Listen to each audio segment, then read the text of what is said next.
Community health workers trained in acne management can provide guidance and treatment in areas lacking specialist dermatology. Telemedicine potentially extends access to professional dermatology even in resource-limited areas, though internet access is necessary. Simple, low-cost interventions, sun protection, hygiene, lifestyle optimization, remain effective even without expensive treatments. Guide 85, Acne and Gender, Sex-Specific Differences and Considerations. While acne affects all genders, sex-specific hormonal and social factors create gender differences in acne experience warranting gender-specific understanding. Female acne often involves hormonal cyclicity, often concentrating around menstrual cycle phases. Males lack this cyclicity, experiencing more constant acne patterns. Hormonal treatments, oral contraceptives, spironolactone, are standard for female acne but generally inappropriate for males. Males rely on topical treatments and antibiotics primarily. Female-specific acne considerations include menstrual cycle tracking, potential birth control side effects, and pregnancy precautions with acne medications. Male acne might be more severe on average due to higher baseline androgens. However, severe acne affects all genders. Facial hair in males makes treating acne challenging. Beard covers facial acne and prevents topical treatment application. Facial hair also traps moisture and bacteria. Some males benefit from beard care modifications or shaving strategy adjustments. Societal appearance pressure affects genders differently. While appearance standards affect all genders, women might face intensified appearance-focused judgment. Recognizing gender differences allows appropriate, gender-sensitive treatment approaches. Guide 86, Acne Scarring Prevention During Active Treatment. While scarring is addressed post-acne, prevention during active acne treatment is more effective than treating scars after they form. Preventing deep inflammation, which causes scarring, is paramount. Aggressive acne treatment preventing severe lesions prevents scarring more effectively than treating scars afterward. Avoiding picking, squeezing, or extracting acne is crucial for scarring prevention. This is perhaps the single most important scarring prevention strategy. Treating acne early prevents it from reaching severity levels causing scarring.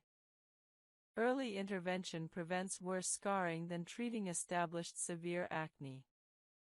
Professional acne management, particularly using isotretinoin for severe acne, prevents deep inflammation that causes scarring. Waiting years trying home treatments before seeking professional help allows scarring to occur that could have been prevented. Post-inflammatory hyperpigmentation prevention through sun protection prevents darkening of healing acne that makes scars more visible. Barrier health maintenance during treatment prevents excessive irritation that might promote deeper inflammation and scarring risk. Understanding that scarring prevention is more effective than scar treatment motivates appropriate early intervention for severe acne. Guide 87, Acne and Beauty Standards, Challenging Appearance-Focused Culture.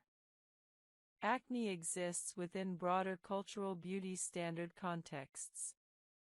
Understanding and challenging appearance-focused culture helps reduce acne-related distress. Beauty standards have varied historically and culturally, showing that current standards are culturally constructed, not universal truths. Overemphasis on flawless appearance in media and advertising creates unrealistic expectations. Recognizing that almost everyone has occasional skin imperfections helps maintain perspective.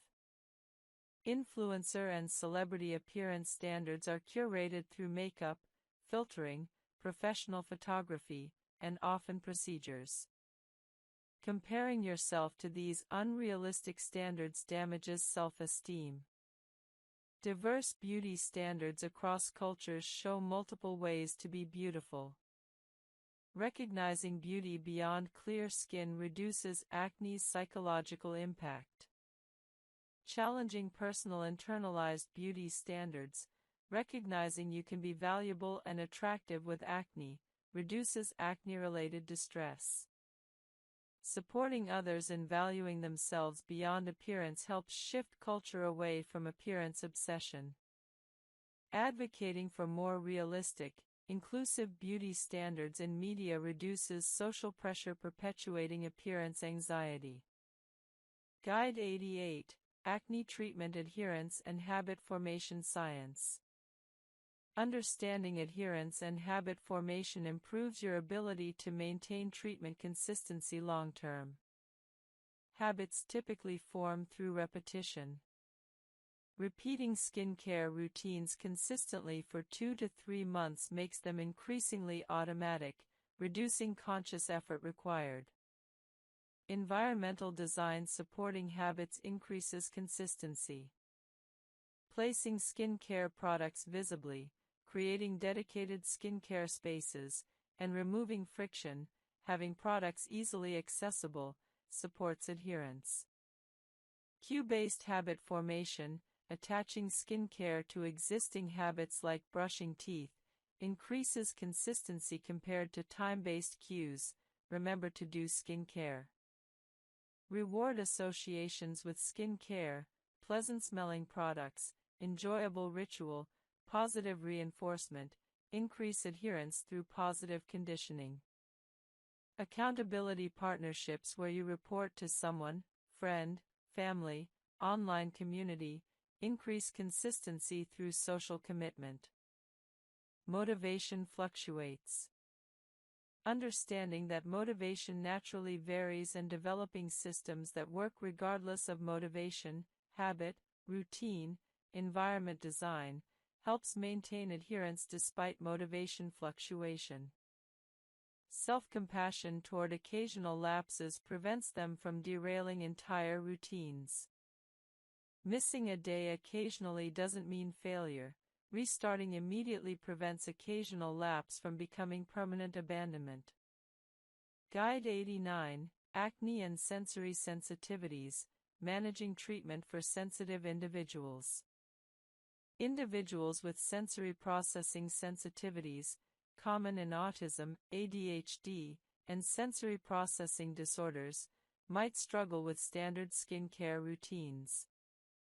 Adaptations help these individuals maintain treatment compliance. Sensory preferences vary individually. Some find strong scents overwhelming, others find unscented products leaving no sensory feedback. Understanding your sensory preferences guides product selection. Texture sensitivities affect product tolerability. Lightweight serums might feel pleasant while thick creams feel cloying. Smooth absorbing products feel better than sticky formulations. Temperature sensitivities might affect water temperature for cleansing. Some prefer cool water, others slightly warm, never hot, which damages skin. Routine predictability helps sensory-sensitive individuals. Clearer skin. Heat and humidity increase sebum production and promote bacterial growth, worsening acne. People living in tropical climates or hot, humid environments experience more significant acne than those in cool, dry climates. While you can't change your climate, understanding that heat worsens acne helps you implement compensatory strategies. Increase air conditioning use if possible. Use a humidifier in dry climates to prevent the skin barrier compromise that can paradoxically worsen acne. Keep skin cleaner during hot, humid times when sebum production is highest. Sweating creates moisture that promotes bacterial growth in pores. Athletes or people with active occupations experience acne worsening related to sweat. The solution is simple: shower immediately after sweating, change into clean clothes, and avoid touching your face during exercise. Exercise itself is beneficial for stress reduction and hormonal balance, so don't avoid it, just manage post-exercise hygiene properly.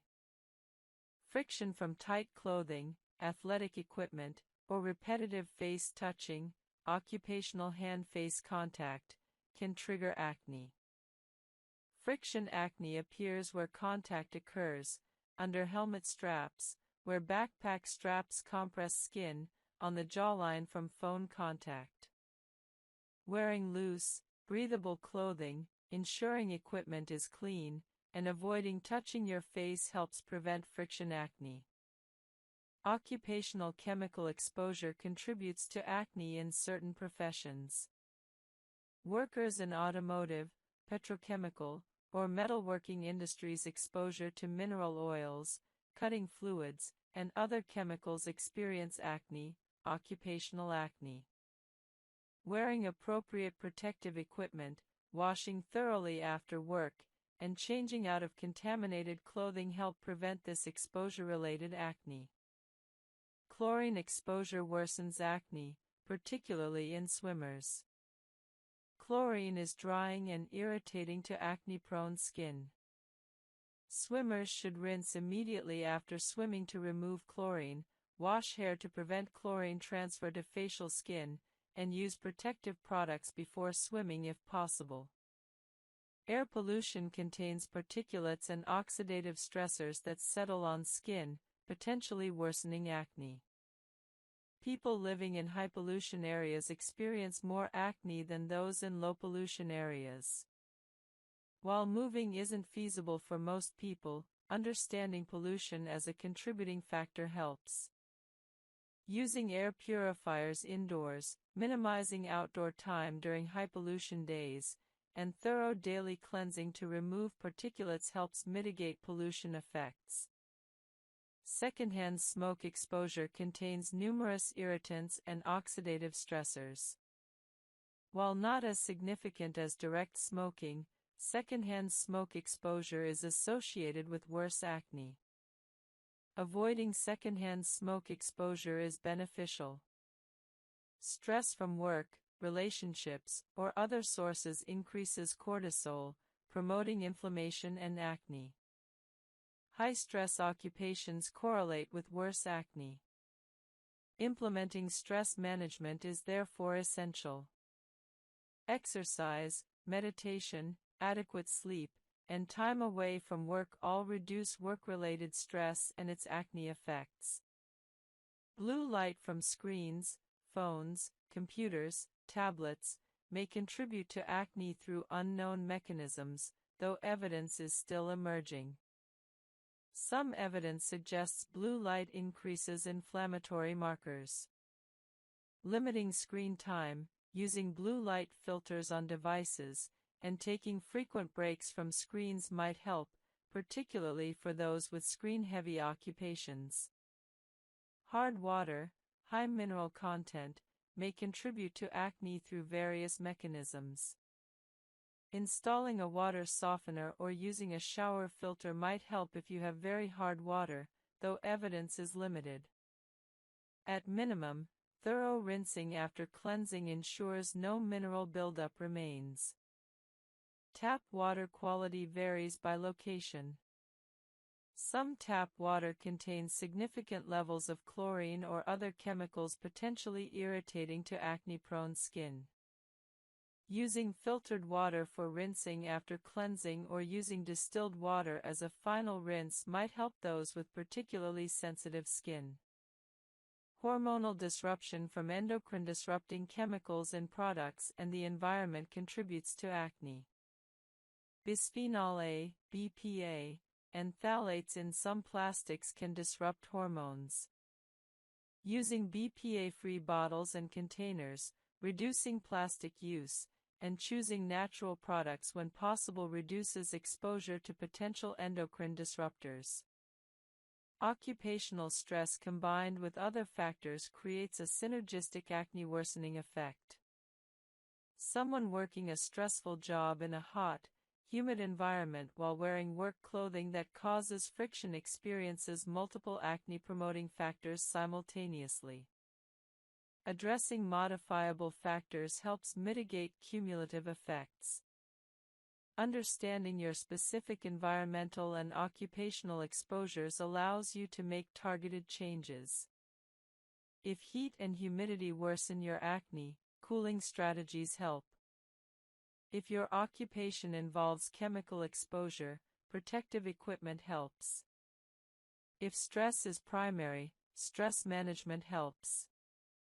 Identifying your specific environmental contributors guides your approach to minimizing their acne impact. Guide 33: Advanced Retinoid Protocols and Optimization Strategies.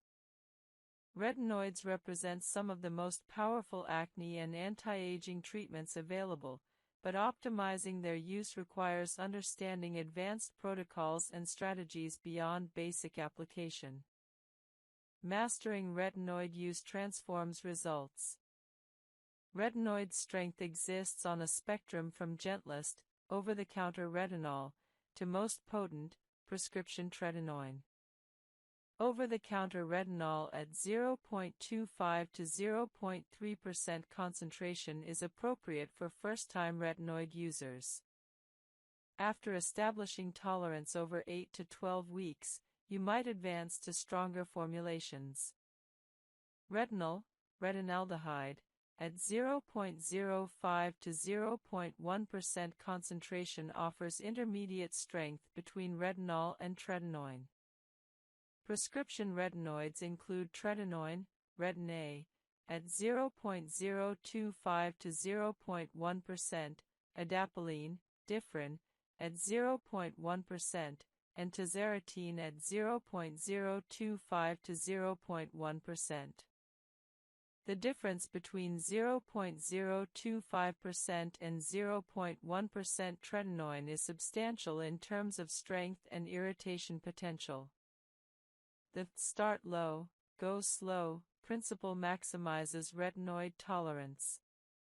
Begin with the lowest concentration at the lowest frequency, 2 to 3 times weekly. Resist the temptation to speed up progression. After 4 weeks at your current concentration and frequency, assess tolerance. If you're experiencing minimal irritation and want faster improvement, increase frequency to 3 to 4 times weekly. After another 4 weeks, increase to 5 to 6 times weekly. After another 4 weeks, use nightly. Only after reaching nightly use at current concentration should you consider increasing concentration. This progression takes 12+ weeks but maximizes adaptation and minimizes retinization phase severity. The retinization phase, temporary redness, dryness, peeling, and potential acne worsening, is unavoidable but manageable. Rather than viewing retinization as treatment failure, recognize it as adaptation to a powerful treatment. Seasonal adjustments remain important long-term. Winter might require slightly more moisturizing or reduced exfoliation frequency. Summer might require increased sun protection. These adjustments maintain skin health across seasons. Stress management, sleep, diet, and other lifestyle factors remain important long-term. While you might relax some during periods of stability, reverting entirely to poor habits causes acne recurrence. Maintaining reasonable health habits supports ongoing skin clarity. Monitoring your skin regularly allows early detection of potential recurrence. Monthly self-assessments identifying any new breakouts allows you to intensify treatment immediately if needed, preventing minor breakouts from progressing to significant acne. Having your dermatologist's contact information and willingness to contact them if acne recurs despite maintenance allows quick professional intervention. Don't try to solve recurrent acne alone for months, get professional help quickly. Keeping maintenance products on hand prevents running out and missing treatments due to product unavailability. Some people order backup products when current products are half empty, ensuring continuity. Reframing maintenance as self-care rather than burden improves adherence long-term. Your skincare routine is caring for your body's largest organ, supporting not just appearance but overall skin health and barrier function. The ultimate goal of maintenance is such consistency that skincare becomes automatic, habitual, and integrated into your daily routine like brushing teeth. At this point, maintaining clear skin requires minimal conscious effort. Guide 65. Acne in patients with psychiatric conditions, medication interactions and mental health considerations. Psychiatric medications sometimes worsen acne or interact with acne treatments. Additionally, acne's psychological burden is heightened in individuals with pre-existing psychiatric conditions. Managing acne in this population requires coordinated psychiatric and dermatological care. Lithium, used for bipolar disorder, causes acne in many patients. This presents a dilemma: necessary psychiatric medication worsens acne. Options include discussing alternative mood stabilizers with your psychiatrist if possible, combining lithium with aggressive acne treatment, or managing the acne psychiatric medication trade-off consciously. Antipsychotic medications sometimes worsen acne through various mechanisms, though the effect is variable and many antipsychotics don't significantly affect acne. Discussing medication side effects with your psychiatrist helps identify if acne worsening is medication-related. SSRIs, antidepressants, generally don't worsen acne and might indirectly improve it by reducing stress. However, individual variation exists. Stimulant medications for ADHD don't typically worsen acne directly, though sleep disruption from stimulants might worsen acne indirectly through stress and sleep deprivation effects.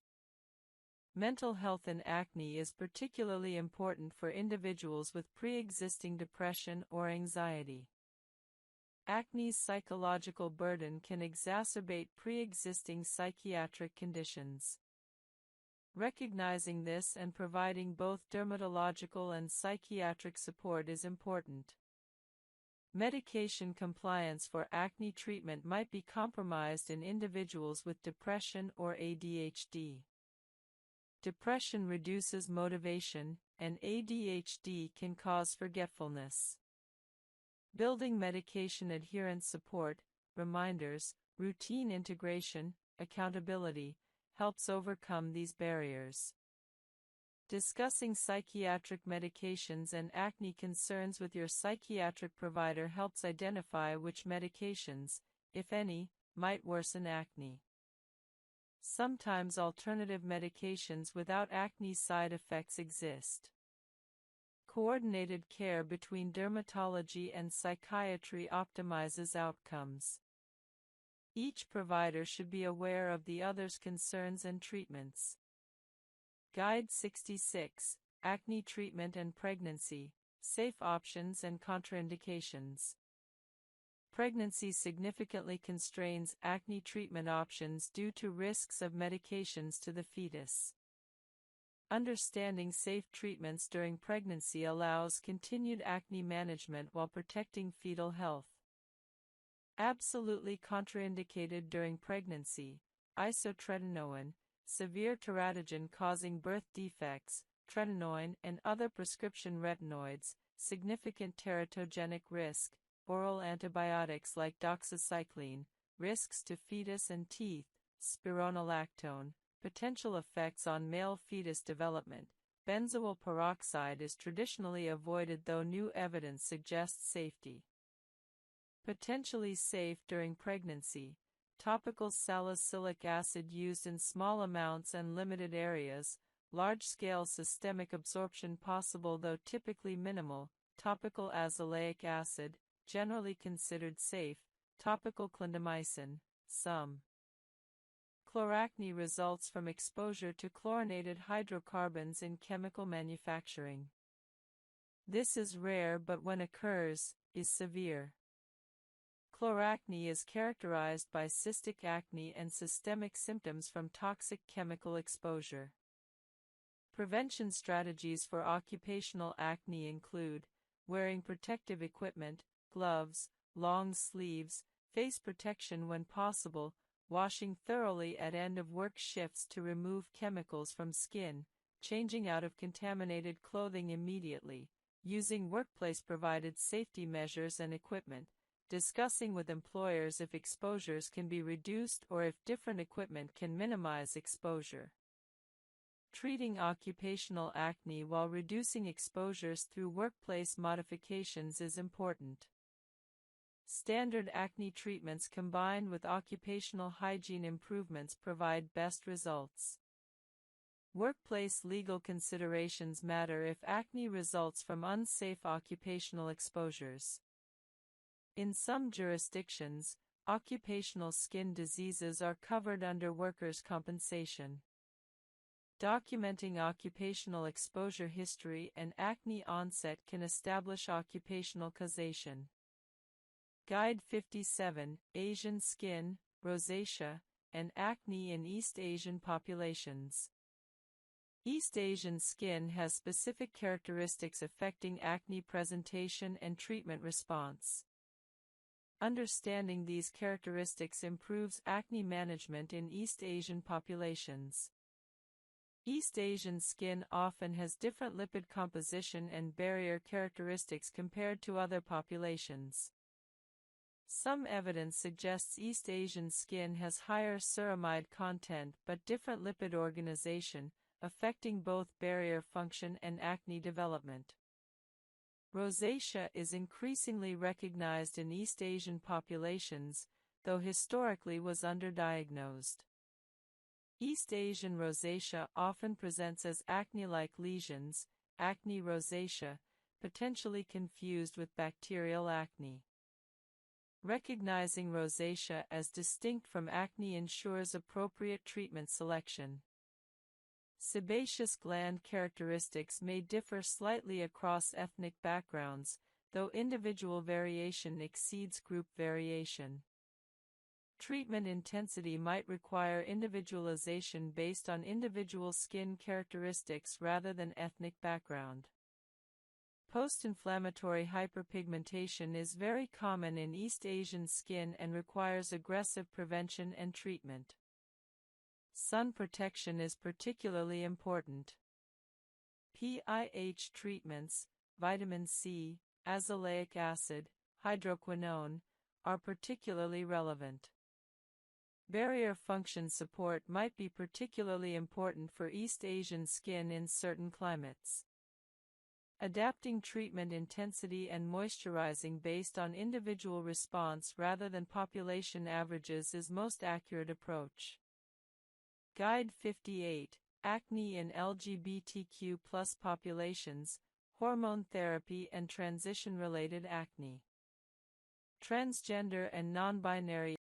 Consistent routines in consistent order reduce sensory overwhelm. Number 50 Specialized Skin Care and Acne Treatment Guides, Part 4.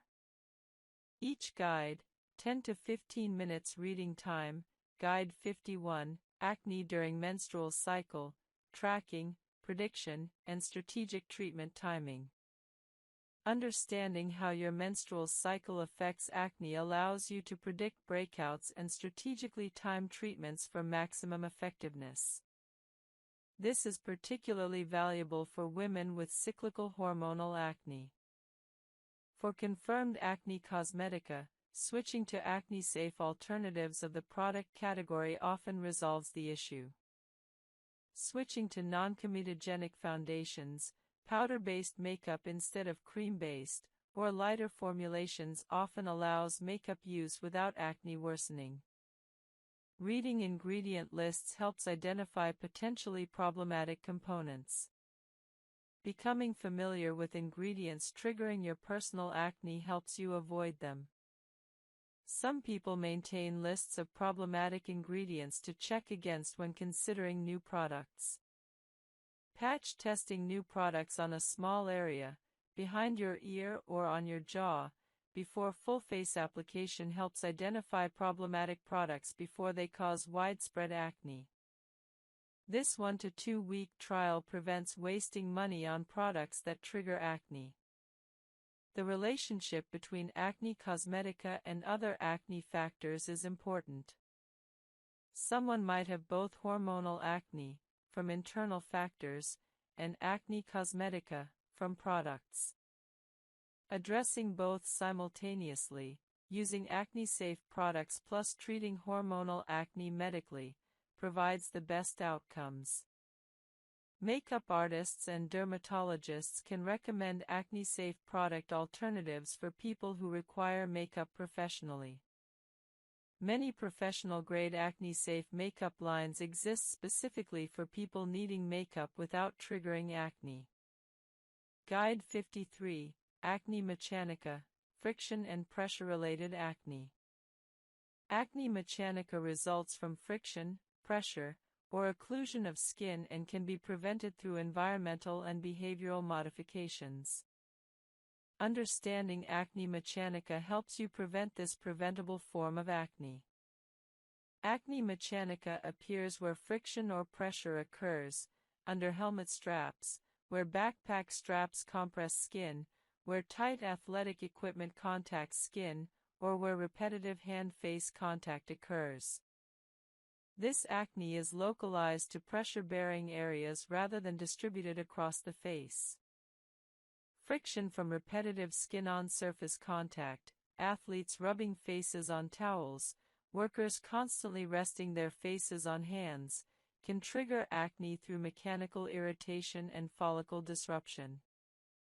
Occlusion, trapping sweat and bacteria under non-breathable materials, creates ideal conditions for acne. Wearing tight, non-breathable clothing or equipment increases acne in that area.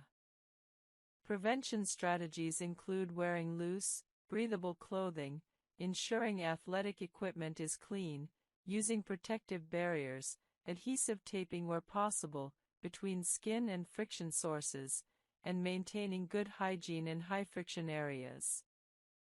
Post-exercise hygiene is crucial for athletes. Showering immediately after exercise, changing into clean clothes, and cleansing areas where equipment contacted skin helps prevent friction acne. Some athletes find that using antiperspirant before exercise reduces sweat-related friction and bacterial growth.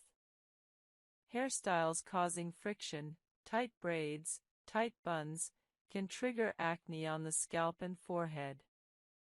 Occasionally loosening hairstyles, using gentler hair-holding methods, or alternating hairstyles reduces friction acne. Phone contact with your face transfers bacteria and causes friction acne on the jawline and cheek. Using earbuds or speakerphone when possible, cleaning your phone screen regularly, and taking breaks from phone use reduce this contact-related acne. For occupational friction acne, workers in certain industries, workplace modifications and protective equipment prevent acne. Ensuring clean, breathable protective equipment and maintaining good hygiene at work helps control occupational friction acne. Acne mechanica is often preventable through simple environmental modifications. Unlike acne requiring medications, friction acne responds to preventing the friction. This makes acne mechanica particularly frustrating when it occurs since prevention is often simpler than treatment. Guide 54, Drug-Induced Acne and Medication Side Effects. Certain medications trigger or worsen acne as a side effect. Recognizing drug-induced acne allows you to work with prescribers to modify medications or manage acne while necessary medications are continued. Corticosteroids commonly trigger acne or worsen existing acne. Systemic corticosteroids, oral, are more likely to cause acne than topical steroids, though topical steroids applied to face can also trigger acne. Patients on chronic systemic corticosteroids often experience significant acne requiring aggressive treatment. If corticosteroids are necessary, combining them with acne treatment is often required. Lithium, used for bipolar disorder treatment, causes acne in many patients. The mechanism involves effects on follicular epithelium and sebaceous gland function. Acne from lithium is sometimes severe. Working with your psychiatrist on whether alternative mood stabilizers are possible, or combining lithium with aggressive acne treatment, might be necessary. Anabolic steroids cause severe acne in nearly everyone using them. Anabolic steroid use for performance enhancement causes acne that often requires isotretinoin for management. The acne is typically severe, widespread, and on the trunk as well as face. Hormonal contraceptives can either improve or worsen acne depending on the specific formulation. Progestins with androgenic properties, like levonorgestrel or norgestrol, might worsen acne, while progestins with minimal androgenic activity, like norgestimate or drospirenone, often improve acne. If birth control is worsening acne, switching to a formulation with less androgenic progestin often helps. Anti-seizure medications sometimes worsen acne through various mechanisms. Working with your neurologist if seizure medications are worsening acne might identify alternatives or necessitate aggressive acne management. Vitamin B12 supplementation can paradoxically worsen acne in some individuals through unknown mechanisms. If you take B12 supplements and notice acne worsening, discontinuing B12 might help. The menstrual cycle consists of phases with distinct hormonal profiles affecting acne.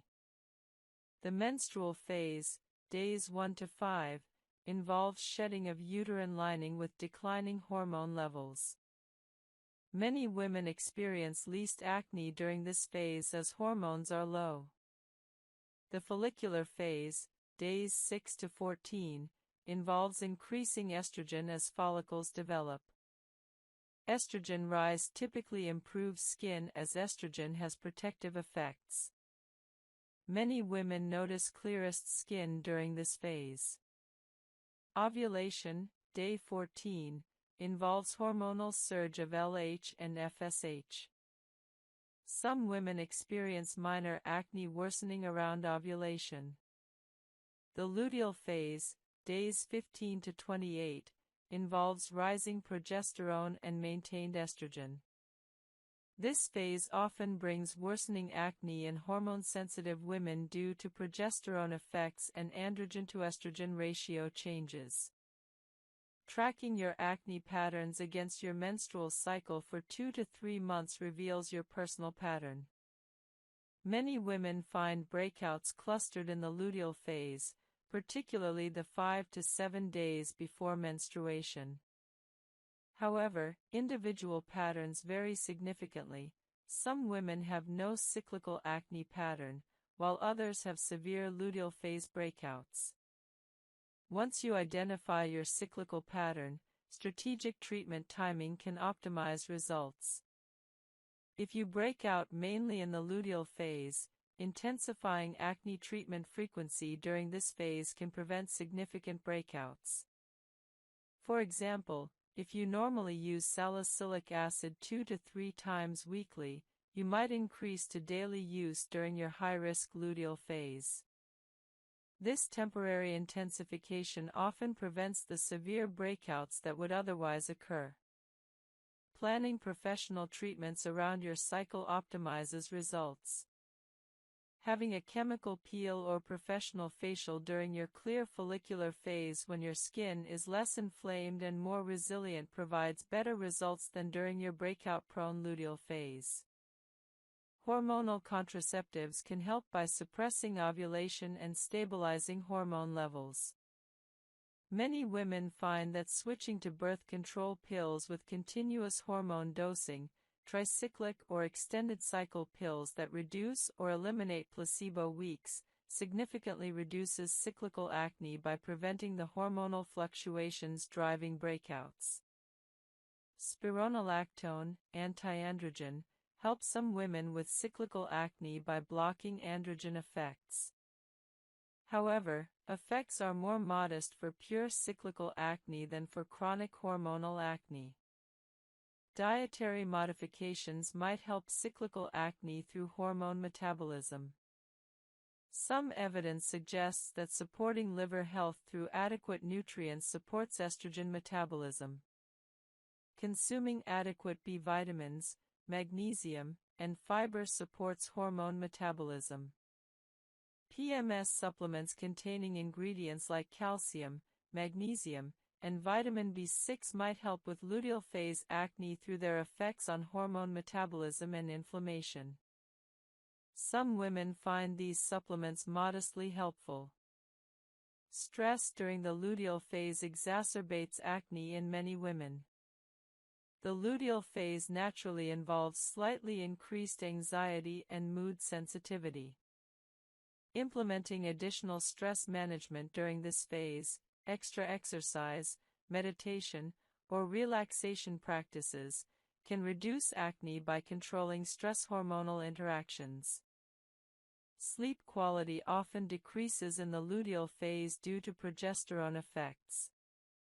Prioritizing sleep during this phase through good sleep hygiene, potentially with earlier bedtimes, supports skin health.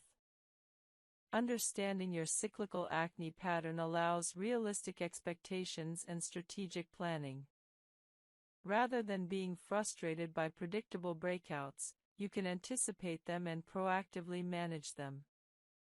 This empowerment often improves both skin outcomes and psychological well-being around acne.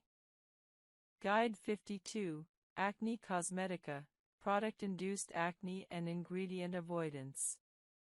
Acne cosmetica specifically refers to acne triggered or worsened by cosmetic products. Understanding this condition and identifying problematic ingredients prevents wasted time and money on ineffective acne treatments when the actual problem is product-induced acne. Acne cosmetica differs from typical acne in that stopping the offending product often resolves it completely, whereas typical acne persists despite good skin care. This distinction is diagnostically important. If your acne improves dramatically after discontinuing a specific product, acne cosmetica was likely the cause. Common culprits in acne cosmetica include foundations, particularly heavy, silicone-based ones, primers, concealer, powders, sunscreen, and heavy moisturizers. These products can clog pores through their occlusive nature or irritating ingredients. Specific ingredients commonly triggering acne cosmetica include dimethicone, in many skincare products. While peptides aren't primary acne treatments, they support overall skin health and resilience. They're generally gentle and well tolerated. Include peptides in your routine for general skin support without expecting them to treat acne directly. Hyaluronic acid is a humectant that holds up to 1,000 times its weight in water, providing significant hydration. While it doesn't treat acne, maintaining proper hydration through hyaluronic acid improves skin function and barrier health. Using hyaluronic acid serums or moisturizers provides hydration support for acne-prone skin. Squalane is a lightweight oil that mimics skin's natural sebum without being comedogenic in most individuals. It provides hydration and lipid support for barrier function.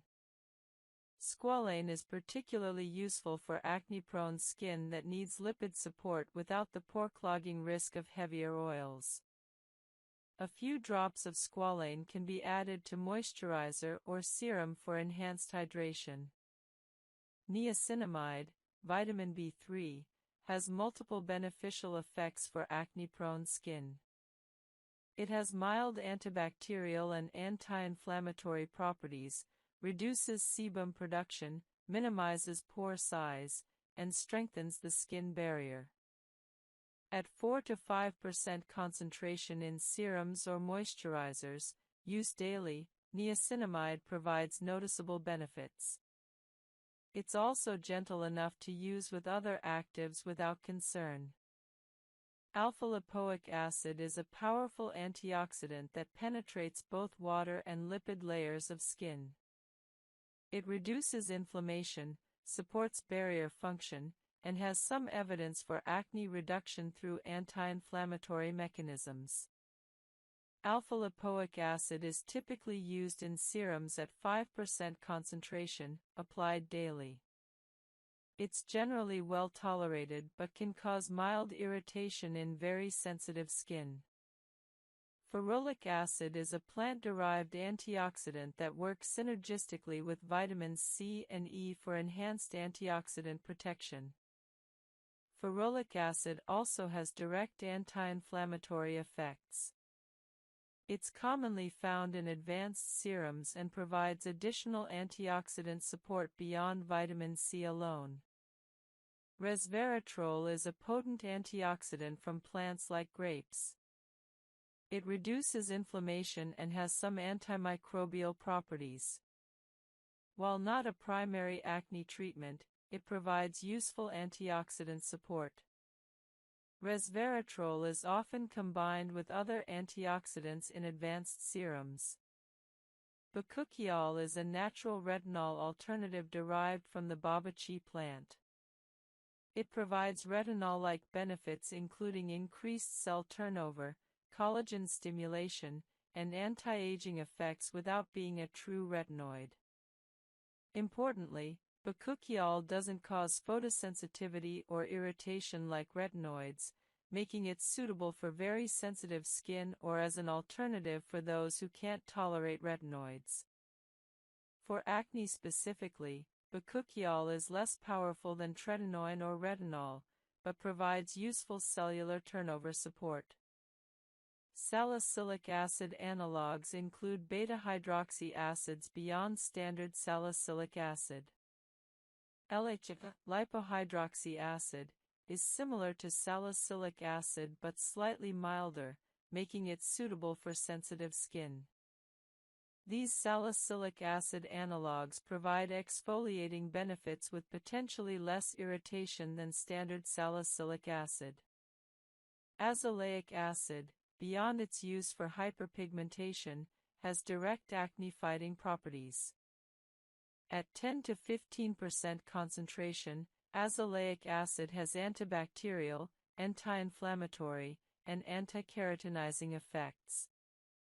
It's a versatile ingredient useful for acne, rosacea, and post-inflammatory hyperpigmentation simultaneously. Botanical extracts like tea tree oil, witch hazel, and green tea have mild antibacterial and anti-inflammatory properties. While weaker than pharmaceutical actives, they provide supportive benefits.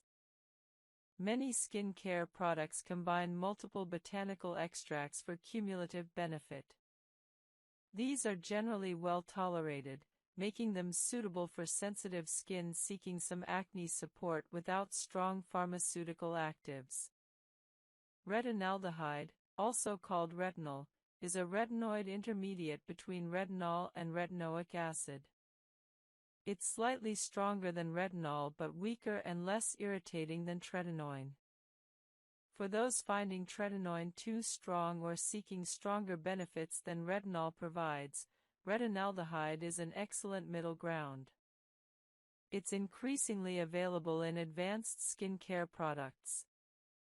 Encapsulation technology makes some ingredients more stable or less irritating. Encapsulated retinol, for example, releases gradually over time, reducing irritation while maintaining effectiveness. Similarly, encapsulated vitamin C remains stable longer and is less irritating than non-encapsulated forms. Time-release technology delivers ingredients gradually rather than all at once. This reduces initial irritation while providing extended benefits. Some treatments use time release to deliver benzoyl peroxide or salicylic acid gradually throughout the day. Polyhydroxy acids, PHAs, like gluconolactone and galactose are gentler exfoliants than AHAs and BHAs. PHAs have larger molecular structures that penetrate more slowly, making them suitable for sensitive skin or those who can't tolerate standard exfoliants. They provide exfoliating benefits with less irritation. Using cosmeceuticals strategically enhances your acne regimen. For example, you might use salicylic acid for exfoliation, benzoyl peroxide for bacterial control, then add niacinamide serum for sebum control and barrier support, followed by a hyaluronic acid serum for hydration and a moisturizer with peptides for skin support. This multi-ingredient approach addresses multiple aspects of skin health. However, avoid the trap of skincare complexity. More products don't automatically mean better results. Focus on core treatments: cleanse, treat with proven actives, moisturize, protect, then add supportive ingredients.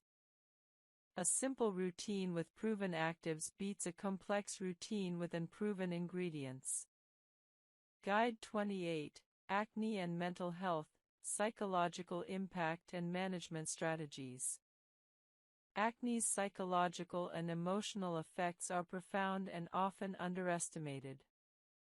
Understanding acne's mental health impact and implementing strategies to manage the psychological component is essential for overall well-being during acne treatment. The psychological burden of acne is real and significant. Studies consistently demonstrate that acne causes depression, anxiety, reduced self-esteem, and social withdrawal in many sufferers. This burden is disproportionate to acne's physical severity. Even mild acne can cause substantial psychological distress, while severe acne might cause less psychological impact in individuals with resilient self-image. Visible acne, particularly on the face, affects how others perceive you and how you believe others perceive you. This perception, whether accurate or not, influences social interactions and self-confidence. Many acne sufferers report avoiding social situations, dating, or professional opportunities due to acne-related anxiety. Some experience body image disturbance and depression stemming from acne. The unpredictability of acne exacerbates psychological distress. Not knowing when breakouts will occur, having acne that doesn't respond to treatment despite best efforts, and experiencing setbacks after progress all contribute to frustration, helplessness, and depression.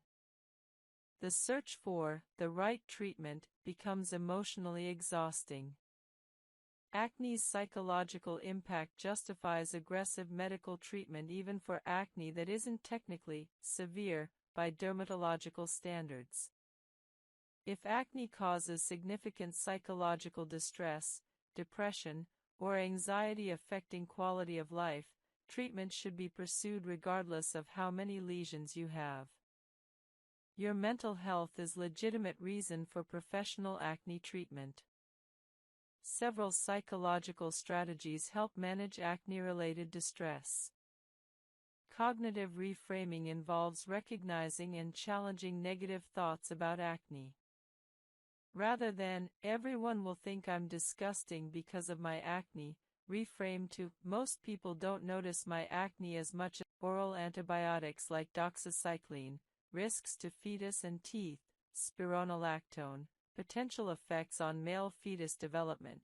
Benzoyl peroxide is traditionally avoided though new evidence suggests safety. Potentially safe during pregnancy. Topical salicylic acid used in small amounts and limited areas, large-scale systemic absorption possible though typically minimal, topical azelaic acid, generally considered safe, topical clindamycin, some. Routine predictability helps sensory-sensitive individuals. Consistent routines in consistent order reduce sensory overwhelm compared to variable routines. Minimal product routines, fewer products means fewer sensory inputs, might be better tolerated than complex multi-step routines. A simple cleanse, treat, moisturize routine might work better than elaborate routines. Fragrance sensitivity affects many products. Fragrance-free or lightly scented products work better for fragrance-sensitive individuals. Sensory-friendly product recommendations: lightweight serums, fragrance-free formulations, smooth-absorbing products, minimal texture variations, consistent temperatures, and routines. Professional guidance from dermatologists familiar with sensory sensitivities helps develop manageable treatment plans. Guide 90, Acne and Chronic Illness, Managing Acne while Managing Other Conditions. People managing chronic illnesses, diabetes, autoimmune diseases, chronic fatigue, etc., face additional challenges managing acne alongside other health concerns.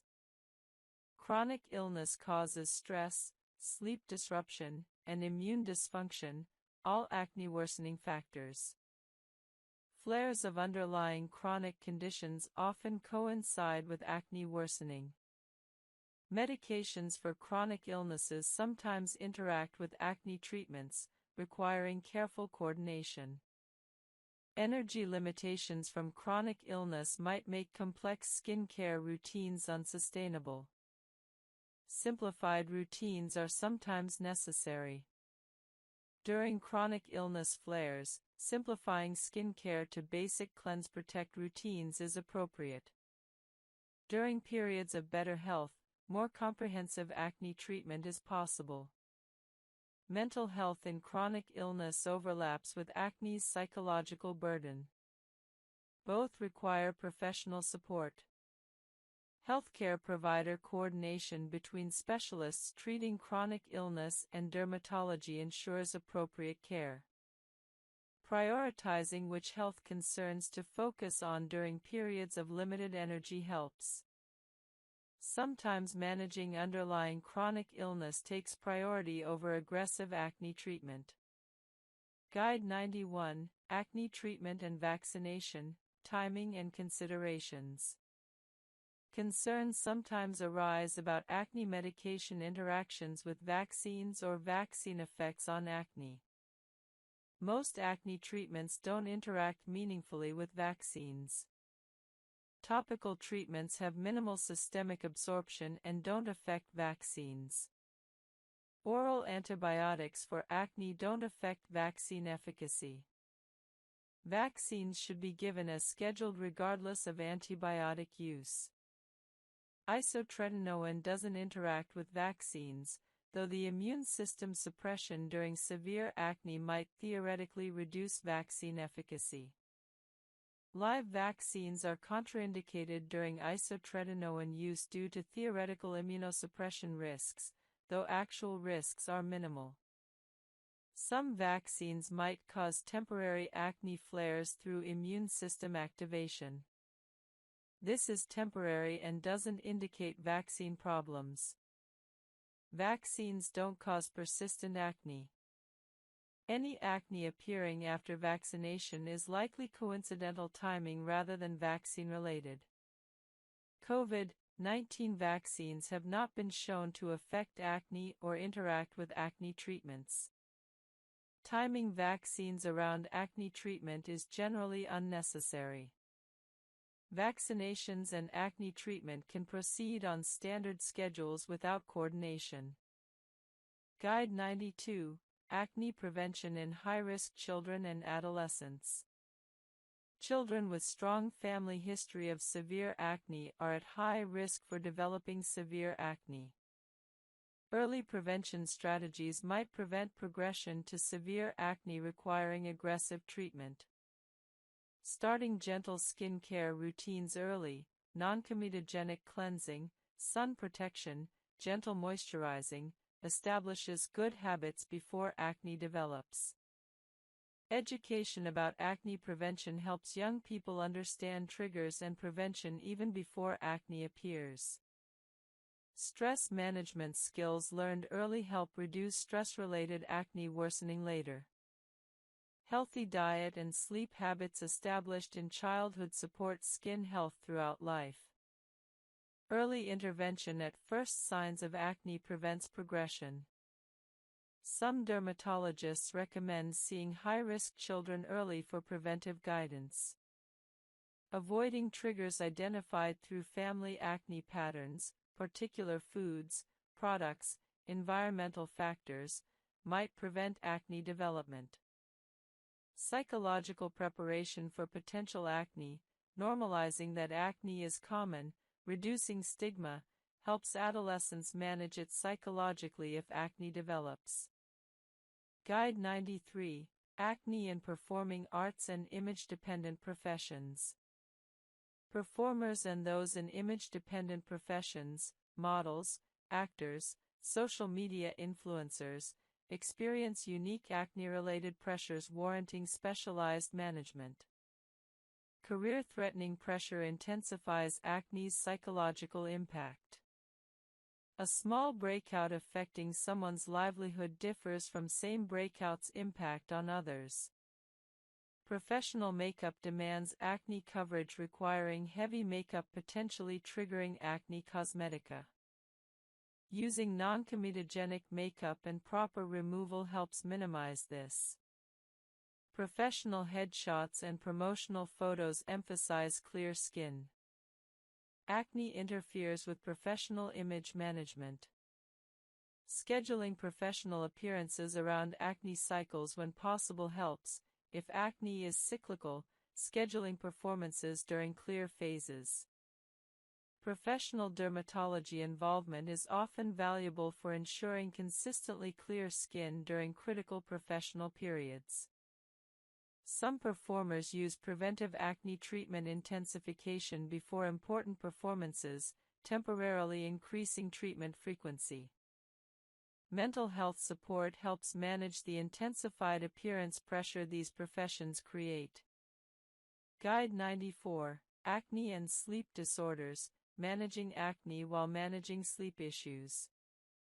Sleep disorders, insomnia, sleep apnea, restless leg syndrome, create multiple acne worsening factors making acne management more challenging. Sleep deprivation from any sleep disorder worsens acne through stress hormone, immune, and inflammatory mechanisms. Sleep medications sometimes worsen acne. Discussing with sleep specialists whether acne worsening might relate to sleep medications is appropriate. Treating underlying sleep disorders often improves acne significantly through improved sleep quality and stress reduction. Managing both sleep and acne requires comprehensive approach addressing both conditions. CPAP machines and other sleep disorder treatments might trigger acne through skin irritation. Using protective barriers and keeping equipment clean helps. Guide 95, Acne and Fertility, Female and Male Considerations. Acne treatments have fertility implications requiring consideration for those planning pregnancy or concerned about fertility. Isotretinoin is highly teratogenic and absolutely contraindicated in pregnancy. Women of childbearing age must use reliable contraception while on isotretinoin. Spironolactone might affect male fetus development. Stopping spironolactone while planning pregnancy or if pregnancy occurs is generally recommended. Birth control pills used for hormonal acne obviously affect fertility planning. Stopping pills when planning pregnancy allows pregnancy attempt. Other acne treatments don't significantly affect fertility and can be continued during fertility attempts. Male fertility is theoretically severe acne. Preventing antibiotic resistance through early intervention with non-antibiotic treatments preserves antibiotic effectiveness if future antibiotics are needed. Starting with topical treatments rather than immediately jumping to oral antibiotics is prudent prevention approach. Education about acne myths prevents harmful behaviors. Teaching teenagers that acne results from poor hygiene, untrue, chocolate causes acne, unproven, or picking helps, false, prevents reinforcing these myths. Accurate education supports evidence-based prevention. Professional guidance for high-risk individuals might include dermatology consultation for those with strong family histories or early acne onset. Early professional involvement can prevent severe acne development. Guide 60, Acne Maintenance After Successful Treatment, the Forever Routine. Once you've achieved clear skin after acne treatment, maintaining clarity requires ongoing commitment to maintenance. Understanding long-term maintenance distinguishes between temporary acne control and permanent clear skin. The first principle of maintenance is recognizing that acne tendency doesn't disappear, it's managed. Your skin's predisposition to acne remains, but with appropriate ongoing treatment, acne stays controlled. This is similar to maintaining any chronic condition. You don't stop managing diabetes once blood sugar is controlled, you maintain management indefinitely. Maintenance routines are typically simpler than treatment routines. While treatment might involve multiple actives used frequently, maintenance often involves fewer treatments used less frequently. For example, someone might use salicylic acid daily and benzoyl peroxide daily during treatment, but maintain clear skin with just retinoid at night and benzoyl peroxide spot treatments as needed. Identifying essential treatments through your treatment experience guides your maintenance routine. Which treatments were crucial to your success? Continue those indefinitely. Which were helpful but not essential? Consider dropping these if your skin tolerates it, simplifying your routine while maintaining clarity. Seasonal adjustments remain important long-term. Winter might require slightly more moisturizing or reduced exfoliation frequency. Summer might require increased sun protection. These adjustments maintain skin health across seasons. Stress management, sleep, diet, and other lifestyle factors remain important long-term. While you might relax some during periods of stability, reverting entirely to poor habits causes acne recurrence. Maintaining reasonable health habits supports ongoing skin clarity. Monitoring your skin regularly allows early detection of potential recurrence. Monthly self-assessments identifying any new breakouts allows you to intensify treatment immediately if needed, preventing minor breakouts from progressing to significant acne. Having your dermatologist's contact information and willingness to contact them if acne recurs despite maintenance allows quick professional intervention. Don't try to solve recurrent acne alone for months, get professional help quickly. Keeping maintenance products on hand prevents running out and missing treatments due to product unavailability. Some people order backup products when current products are half empty, ensuring continuity. Reframing maintenance as self-care rather than burden improves adherence long-term. Your skincare routine is caring for your body's largest organ, supporting not just appearance but overall skin health and barrier function. The ultimate goal of maintenance is such consistency that skincare becomes automatic, habitual, and integrated into your daily routine like brushing teeth. At this point, maintaining clear skin requires minimal conscious effort. Guide 61, Understanding Acne in Specific Sports and Athletic Activities. Different sports expose athletes to different acne triggers. Understanding sport-specific acne patterns allows targeted prevention and management for athletes. Swimming exposes skin to chlorine and often tight, non-breathable swimwear. Chlorine is drying and irritating, worsening acne. Frequent swimmers often experience acne on face, chest, and shoulders.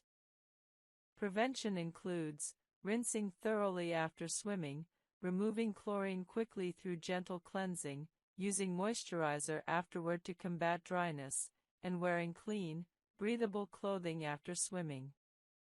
Contact sports, football, wrestling, rugby, involve friction, pressure from equipment, and contact with other players' skin and bodily fluids.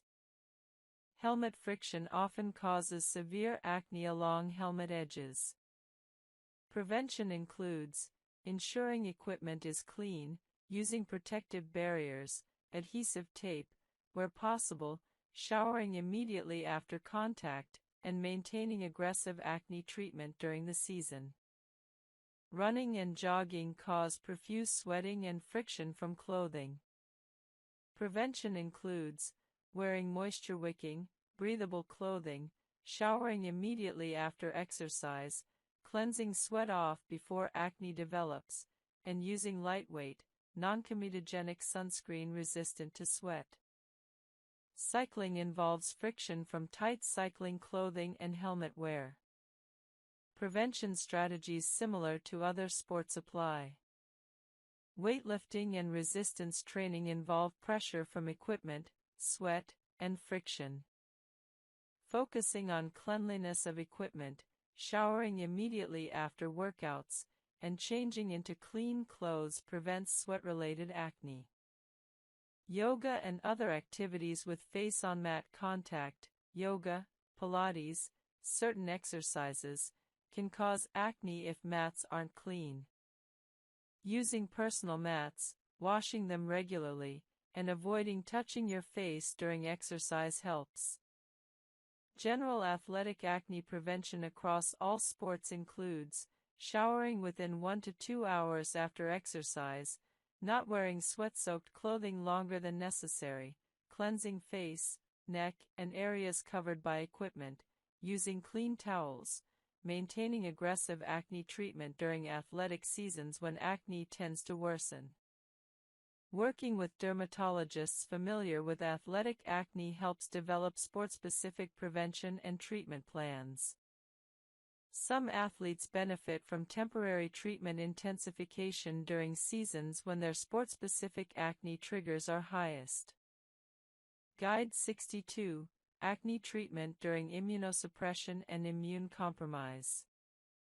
Immunosuppressed individuals, those with HIV, on immunosuppressive medications, with certain diseases, experience altered acne patterns and treatment responses. Managing acne in immunocompromised individuals requires special considerations. Severe acne with unusual presentations can indicate immune compromise in some contexts. If acne is unusually severe, doesn't respond to standard treatments, or has atypical features, immune status should be assessed. Immunosuppression can paradoxically worsen or improve acne depending on the specific immune alteration. HIV infection, particularly with low CD4 counts, is associated with worse acne and unusual presentations.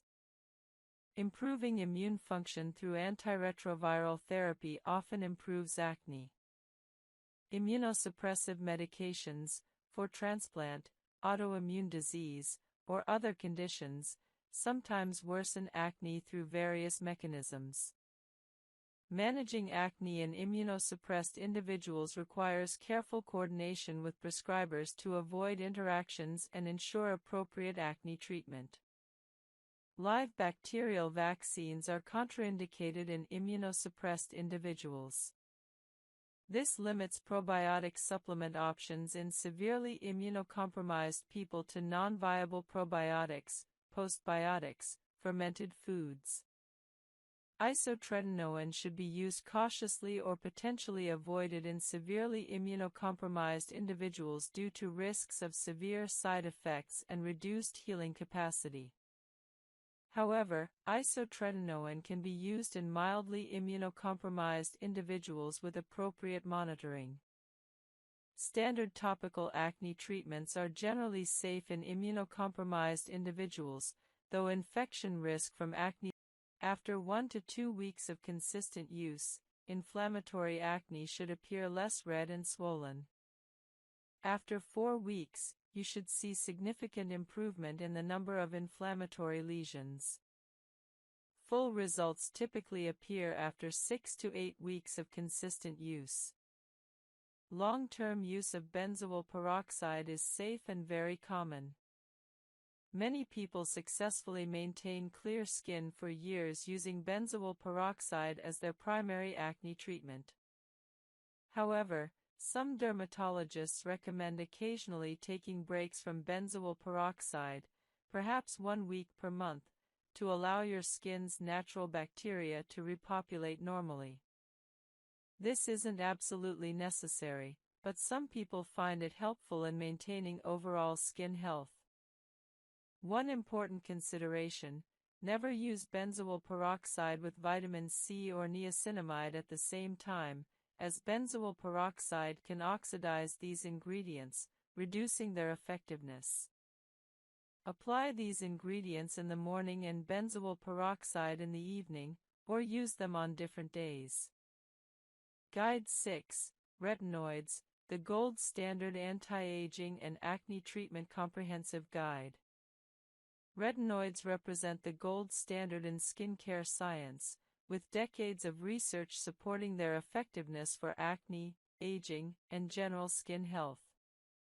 Understanding retinoids' mechanism, types, concentrations, and proper use is essential for anyone serious about achieving clear, healthy skin. Retinoids are vitamin A derivatives that work through multiple powerful mechanisms.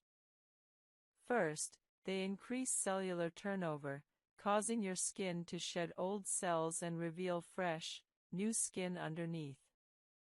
This prevents dead skin cell accumulation that leads to clogged pores and comedones.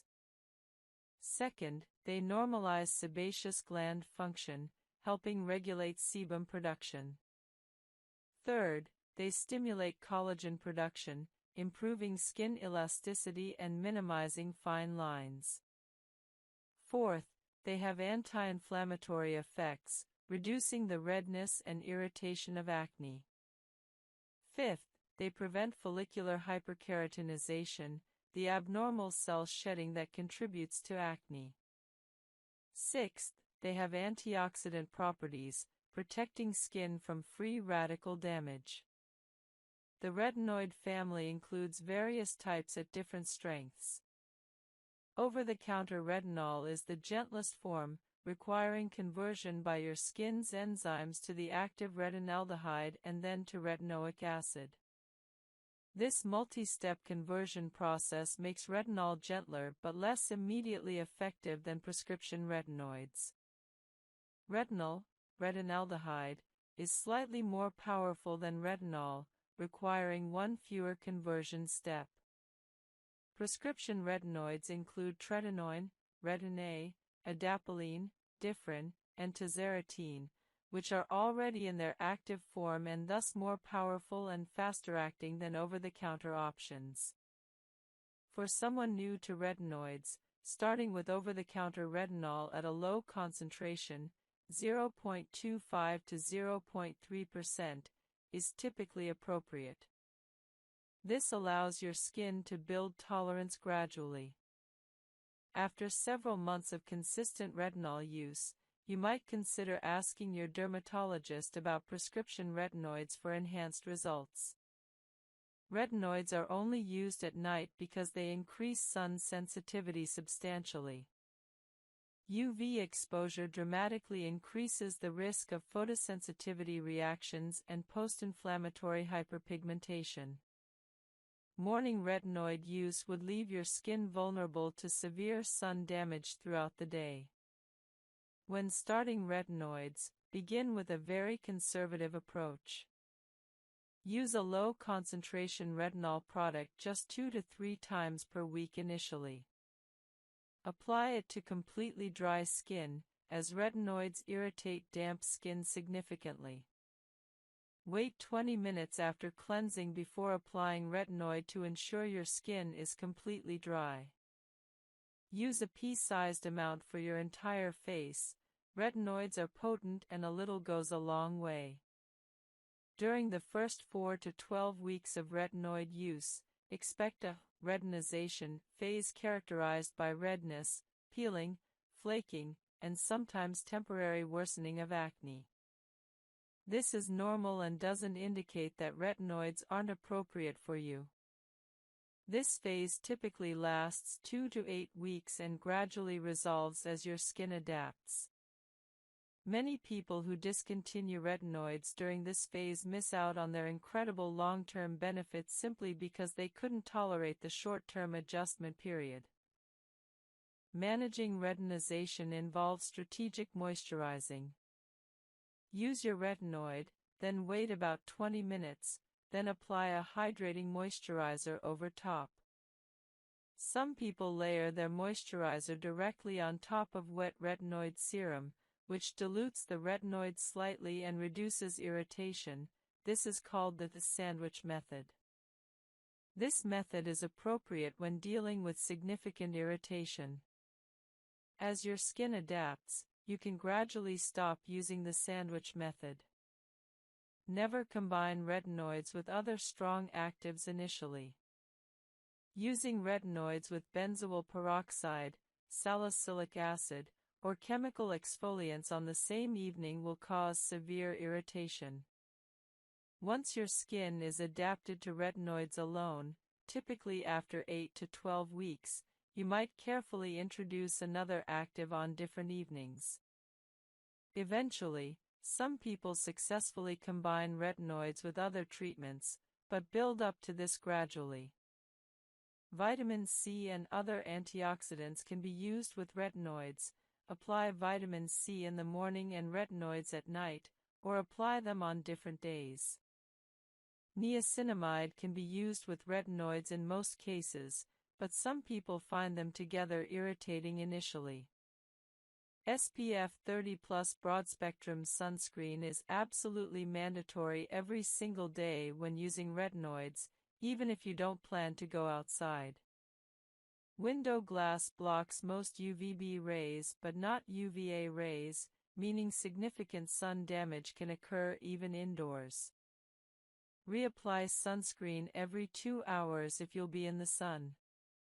Wear protective clothing, hats, and sunglasses when possible. The combination of retinoid use and sun exposure can cause severe reactions and permanent skin damage. As your skin adapts to retinoids over 8 to 12 weeks, gradually increase usage frequency. After tolerating 2 to 3 times weekly for 4 weeks, increase to 3 to 4 times weekly. After another 4 weeks, increase to 5 to 6 times weekly. Eventually, many people use retinoids nightly. This gradual progression minimizes irritation and maximizes adaptation. If you experience severe irritation, excessive peeling, or significant discomfort at any point, reduce back to a lower frequency. There's no rush.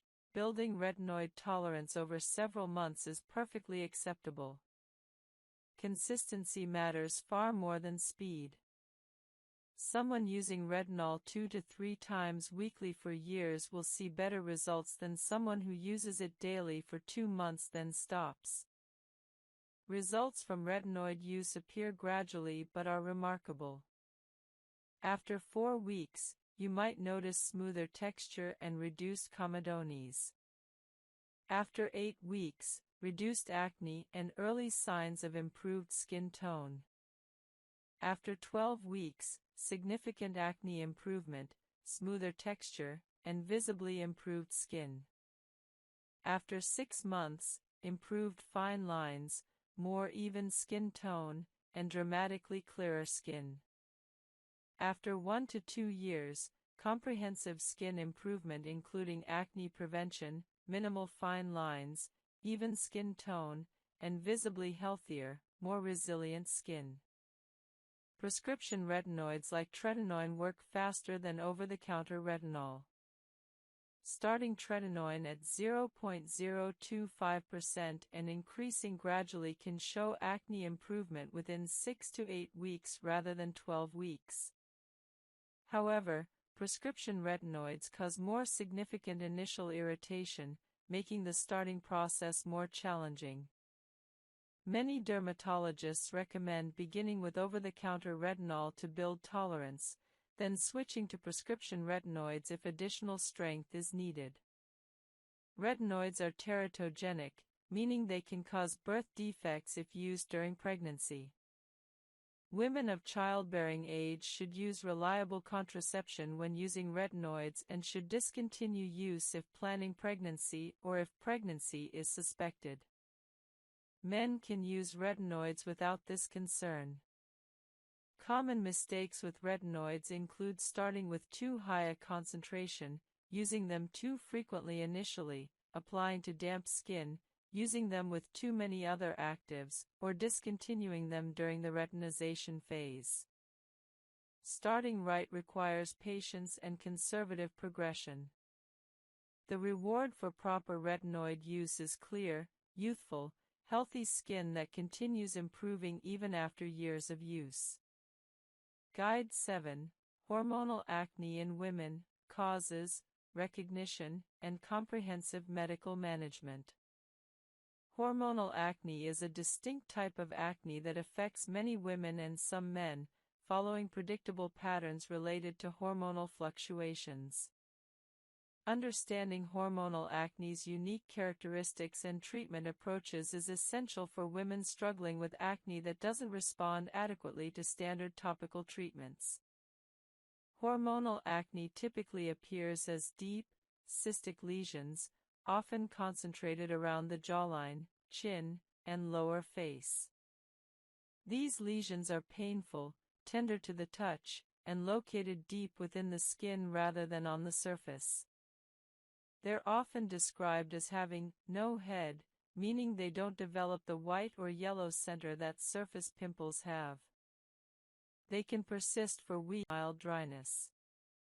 Zinc supplements taken orally may reduce acne severity, particularly in people who are zinc deficient. Zinc plays roles in immune function, wound healing, and anti-inflammatory processes. Studies show mixed results, but some demonstrate zinc supplementation improves acne, particularly in conjunction with other treatments. Typical zinc supplementation for acne is 25 to 50 mg daily. However, excessive zinc supplementation can cause nausea and copper deficiency, so don't exceed recommended doses without medical guidance. Consult your doctor before starting zinc supplements, particularly if you take other medications. Niacinamide, vitamin B3, is a natural compound with antibacterial, anti-inflammatory, and sebum-regulating properties. While available in supplements, topical niacinamide is more relevant for acne. Many skincare products now include 4 to 5% niacinamide. Studies demonstrate that niacinamide reduces sebum production and acne lesions with minimal irritation. It's suitable even for very sensitive skin and works well alongside other treatments. Azelaic acid, a naturally occurring compound found in grains like barley and rye, has proven antibacterial and anti-inflammatory properties. It's more commonly available as a prescription medication, Azalex, Phenacea, or in over-the-counter products, but azelaic acid is naturally derived. It's particularly effective for post-inflammatory hyperpigmentation and rosacea-related acne. Dietary changes based on research can improve acne. Eating antioxidant-rich foods like berries, dark chocolate, and colorful vegetables reduces inflammation throughout your body, including your skin. Omega-3 fatty acids from fish, walnuts, and ground flax seeds have anti-inflammatory effects and may reduce acne. Increasing fiber intake through whole grains and vegetables improves digestion and may improve skin. Reducing sugar and refined carbohydrates reduces blood sugar spikes that worsen acne. Hydration deserves special mention. Drinking adequate water, about 8 to 10 glasses daily, maintains skin hydration from within, supports detoxification, and promotes overall skin health.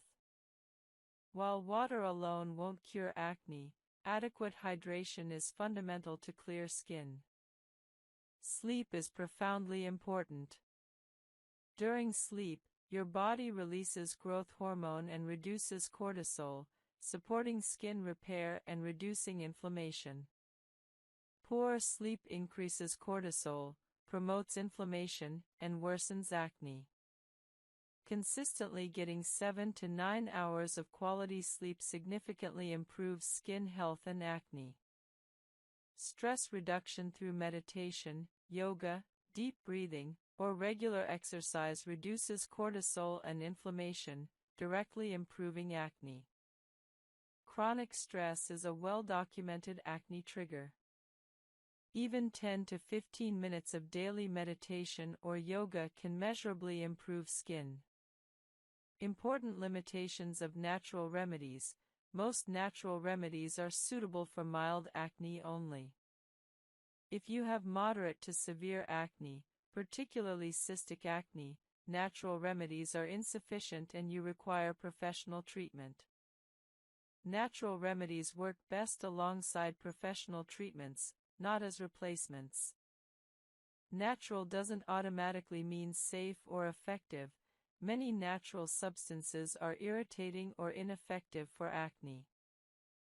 Finally, natural remedies require consistent use for 4 to 8 weeks to demonstrate effectiveness. Don't expect immediate results. Guide 9. Spot Treatment Mastery. Targeted acne lesion treatment and prevention. Spot treatments allow you to apply potent acne-fighting ingredients directly to individual pimples, minimizing exposure to surrounding healthy skin. Mastering spot treatment techniques accelerates healing and prevents scars. Understanding when and how to use different spot treatments is essential for optimal results. Timing is everything with spot treatments. The most effective time to treat a pimple is at the earliest sign of its formation. Many people feel a small bump developing under their skin 1 to 2 days before it becomes visible. Applying spot treatment immediately when you feel this early bump can prevent it from fully developing. If you notice a pimple just starting to form, small, red, not yet inflamed, beginning treatment immediately can prevent significant inflammation and reduce healing time by days. Different pimple types require different treatments.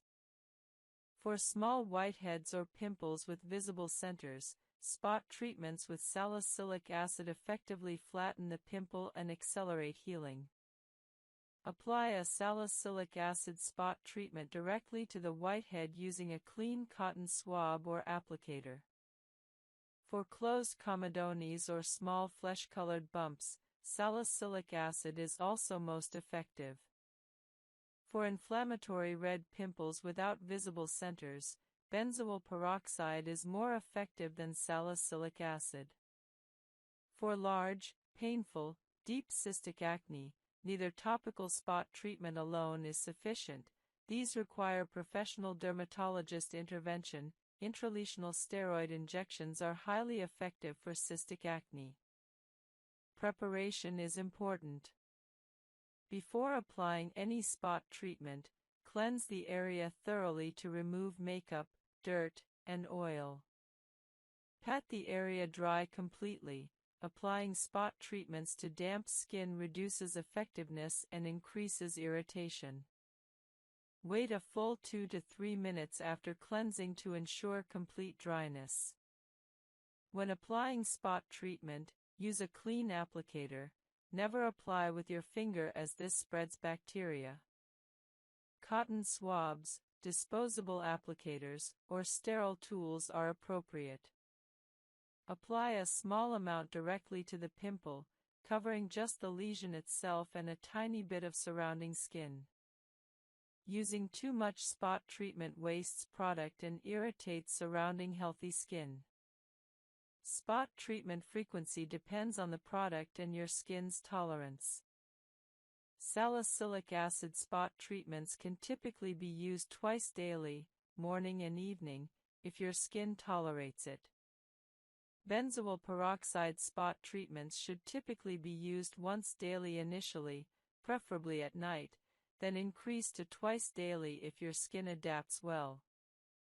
Some very potent spot treatments are meant to be used only once or twice weekly. The less is more principle applies to spot treatments. Using more frequent applications or larger amounts doesn't accelerate healing, it only increases irritation and dryness. Consistent, moderate use is more effective than aggressive over-application. Never pick, squeeze, or extract pimples yourself unless absolutely necessary. Squeezing ruptures the follicle wall, pushing bacteria, sebum, and dead skin cells deeper into the skin. This spreads the pimple, increases inflammation, and significantly increases scarring risk. Additionally, using your fingers spreads bacteria to other areas of your face, causing more pimples. If a pimple has a visible white center and you feel you must extract it, use a professional extraction tool or, ideally, have a dermatologist perform professional extraction. If you do extract a pimple, do so properly. First, apply a warm compress for 10 minutes to soften the plug and open the pore. Use a sterile lancet or extraction tool, available at pharmacies or dermatology offices, to make a tiny puncture or use an extraction loop to gently apply pressure around the pimple. Never use fingernails. After extracting, immediately apply an antiseptic and then an acne treatment. This approach minimizes the damage compared to aggressive squeezing. Acne patches are an excellent spot treatment innovation. These hydrocolloid bandages, infused with acne-fighting ingredients like salicylic acid, are applied over pimples. They absorb pus and oil from the pimple while protecting it from external bacteria and irritation. Acne patches work best on surface pimples with visible centers rather than deep cystic acne. They're typically left on for 6 to 8 hours or overnight, providing results within 6 to 8 hours to overnight for responsive pimples. Many people use acne patches under makeup during the day or overnight. They're convenient, visible results-oriented, and non-irritating. Pimple patches containing active ingredients like salicylic acid, benzoyl peroxide, or tea tree oil are superior to regular hydrocolloid bandages. However, regular hydrocolloid bandages provide some benefit through moisture management and protection even without active ingredients. Spot treatment serums and gels remain on your skin, typically used twice daily. Apply after cleansing and before moisturizer. Common spot treatment actives include benzoyl peroxide, salicylic acid, azelaic acid, and sulfur. Choose based on your pimple type. Inflammatory acne responds better to benzoyl peroxide, comedonal acne to salicylic acid. For very aggressive spot treatment, some dermatologists recommend combining low concentrations of different actives, perhaps a small amount of salicylic acid followed by a small amount of benzoyl peroxide on the same pimple.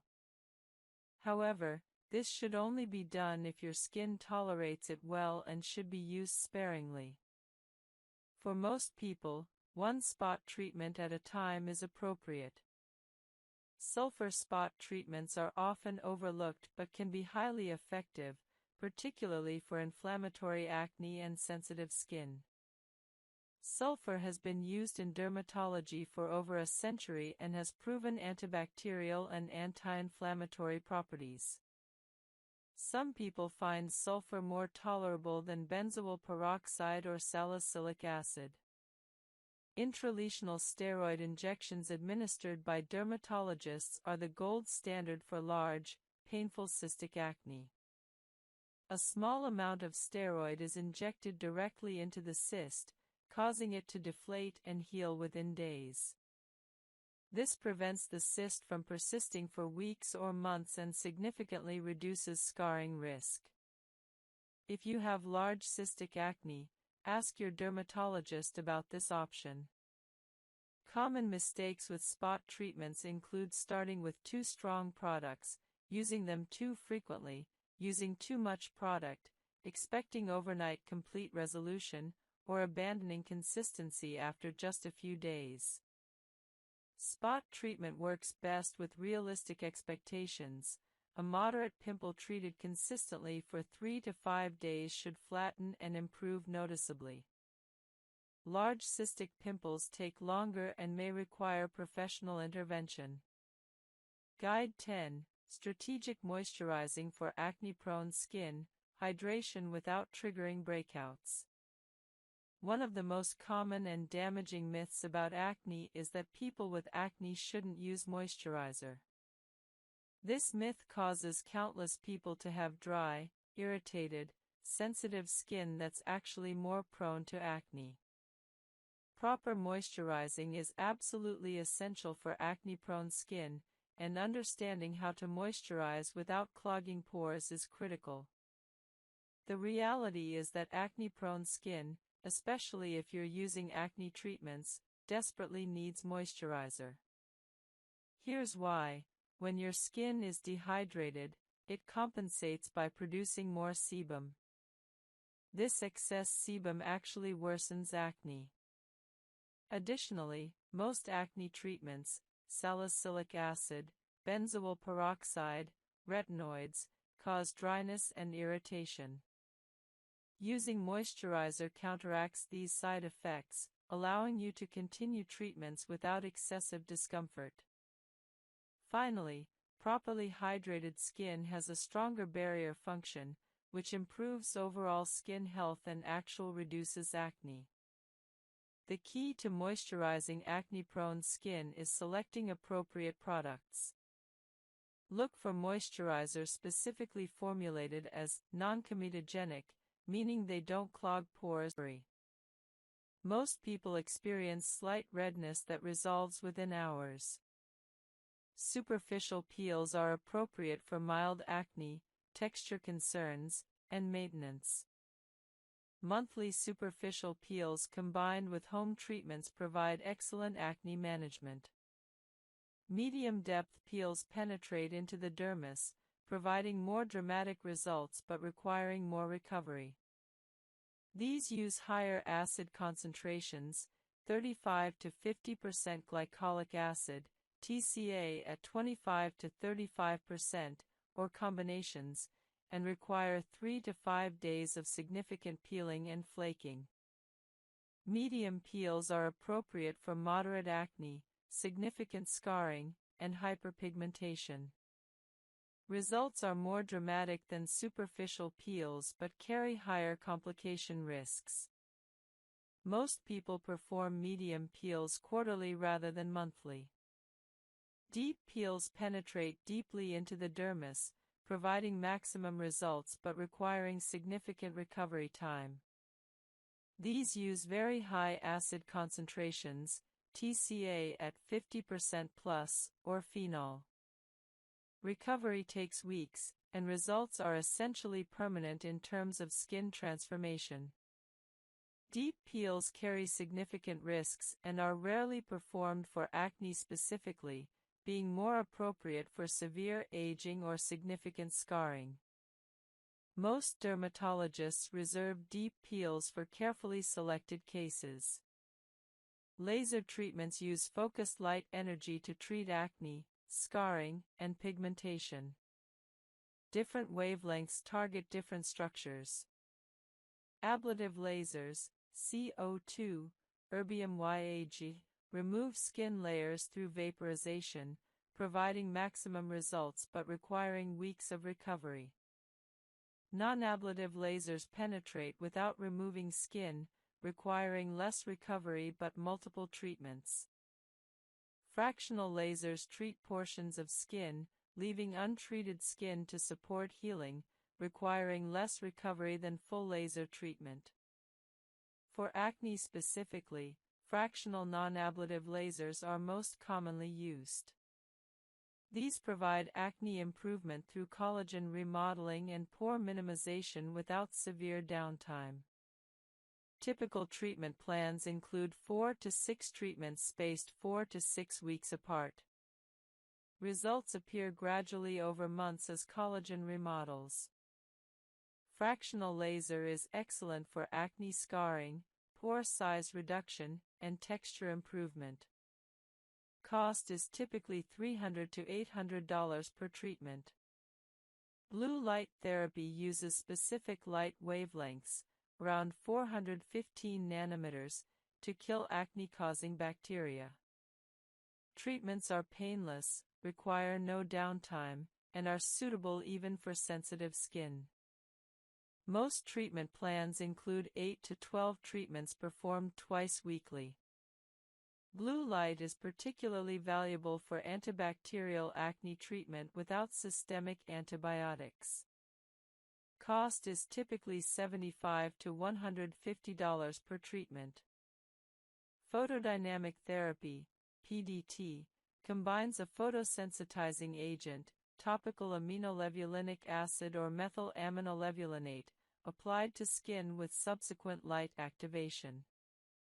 PDT kills bacteria, reduces sebum production, and improves acne.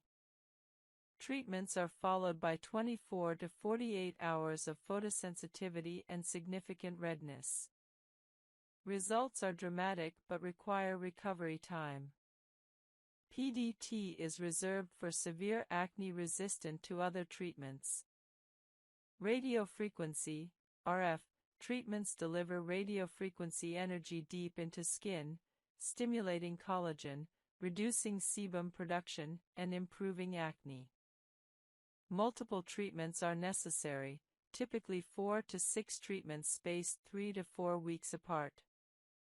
Radiofrequency is gentle, requires no downtime, and is suitable for various skin types. Results include both acne improvement and skin tightening. Microneedling creates controlled microinjuries triggering collagen production and skin remodeling. For acne, microneedling improves scarring and texture. For active acne, microneedling isn't appropriate as it can spread bacteria. Once acne is controlled, microneedling helps with residual scarring. Typical treatment plans include 3 to 4 treatments spaced 4 to 6 weeks apart. Microneedling is relatively affordable, $200 to $400 per treatment, compared to laser treatments. Extraction treatments remove comedones professionally. Hydrofacial uses suction and infusion to extract impurities without harsh manual extraction. Regular professional extractions by experienced estheticians safely remove comedones impossible to remove at home. Some dermatologists perform extractions as part of acne management, particularly when comedones are resistant to topical treatments. Intralesional steroid injections treat individual cystic acne lesions directly. A small amount of corticosteroid is injected into the cyst, causing rapid deflation and healing within days.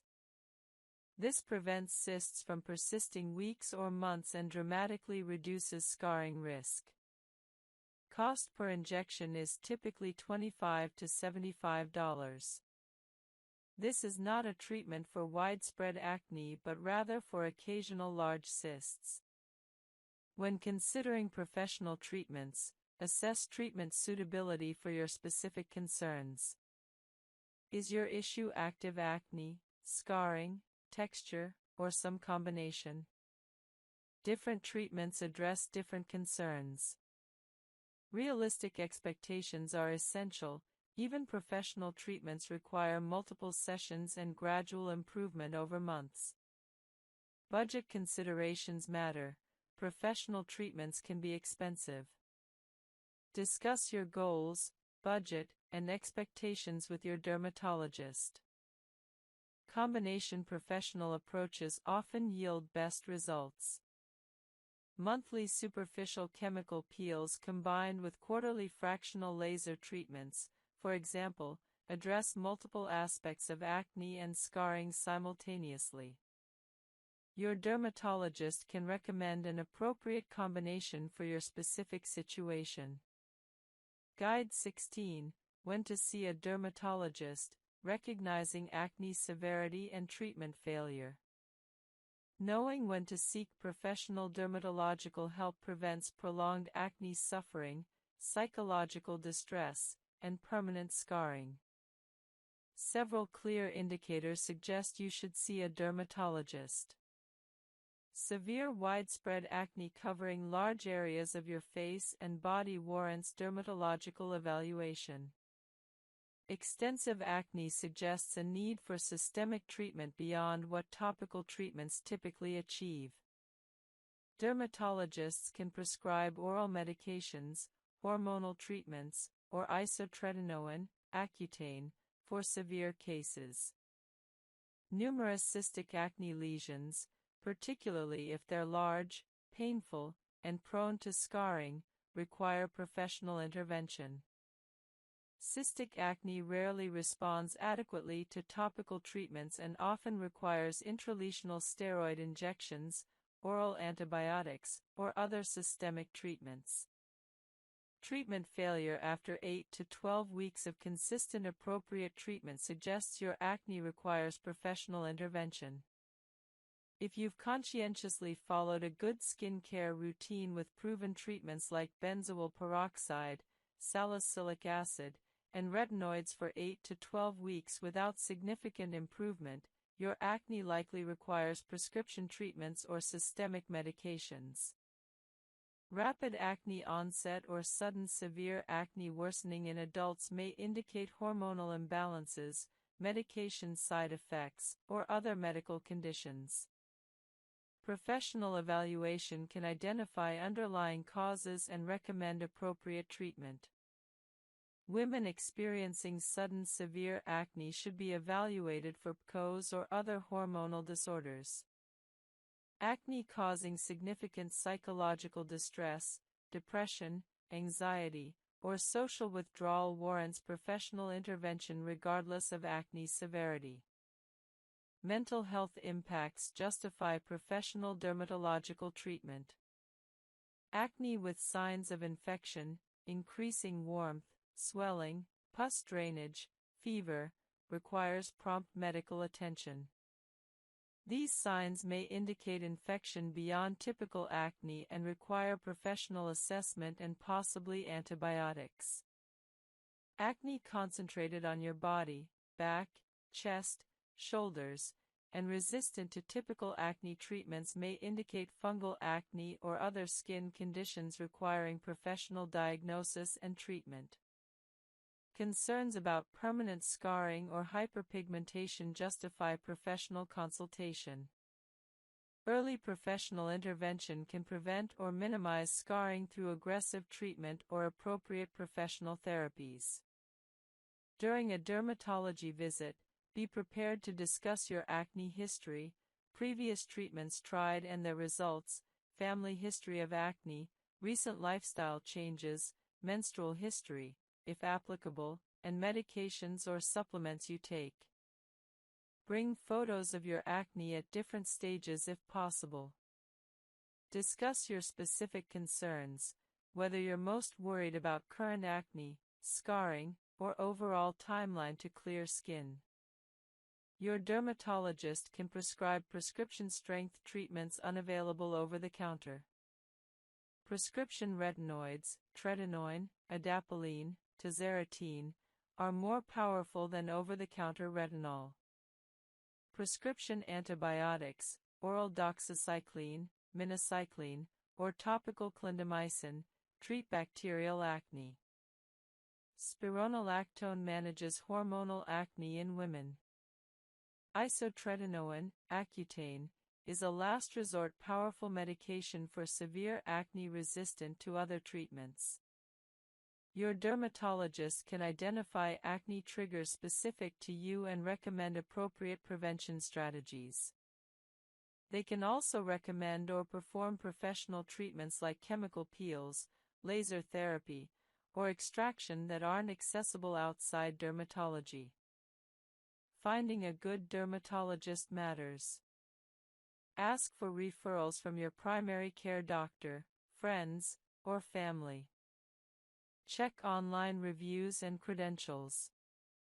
During your first visit, assess whether the dermatologist listens to your concerns, explains treatments thoroughly, and seems genuinely interested in helping you. A good dermatologist-patient relationship improves treatment outcomes. Guide 17, Treating Rosacea, Seborrheic Dermatitis, and Other Acne-like Conditions. Several skin conditions mimic acne but require different treatments. Misdiagnosis leads to inappropriate treatment and worsening of the underlying condition. Understanding these conditions helps ensure proper diagnosis and effective treatment. Rosacea is a chronic inflammatory condition characterized by facial flushing, persistent redness, small blood vessels, and sometimes pustules. Unlike acne, rosacea typically doesn't involve comedones and occurs more commonly in adults over 30. Rosacea is triggered by heat, spicy foods, alcohol, stress, and certain skincare products. Treatment focuses on trigger avoidance and skin barrier repair rather than bacterial killing. Severe, extensive scarring might warrant multiple treatment types performed sequentially. Realistic expectations are essential. Most scars can be significantly improved but rarely completely eliminated. Even after multiple treatments, mild scarring typically remains. However, significant improvement is usually achievable with appropriate treatments. Guide 13, Face Masks and Professional Facials for Acne Management. Face masks and professional facials supplement your daily skincare routine, providing concentrated treatments and professional expertise. Understanding various mask types and facial treatments helps you select appropriate options for your skin concerns.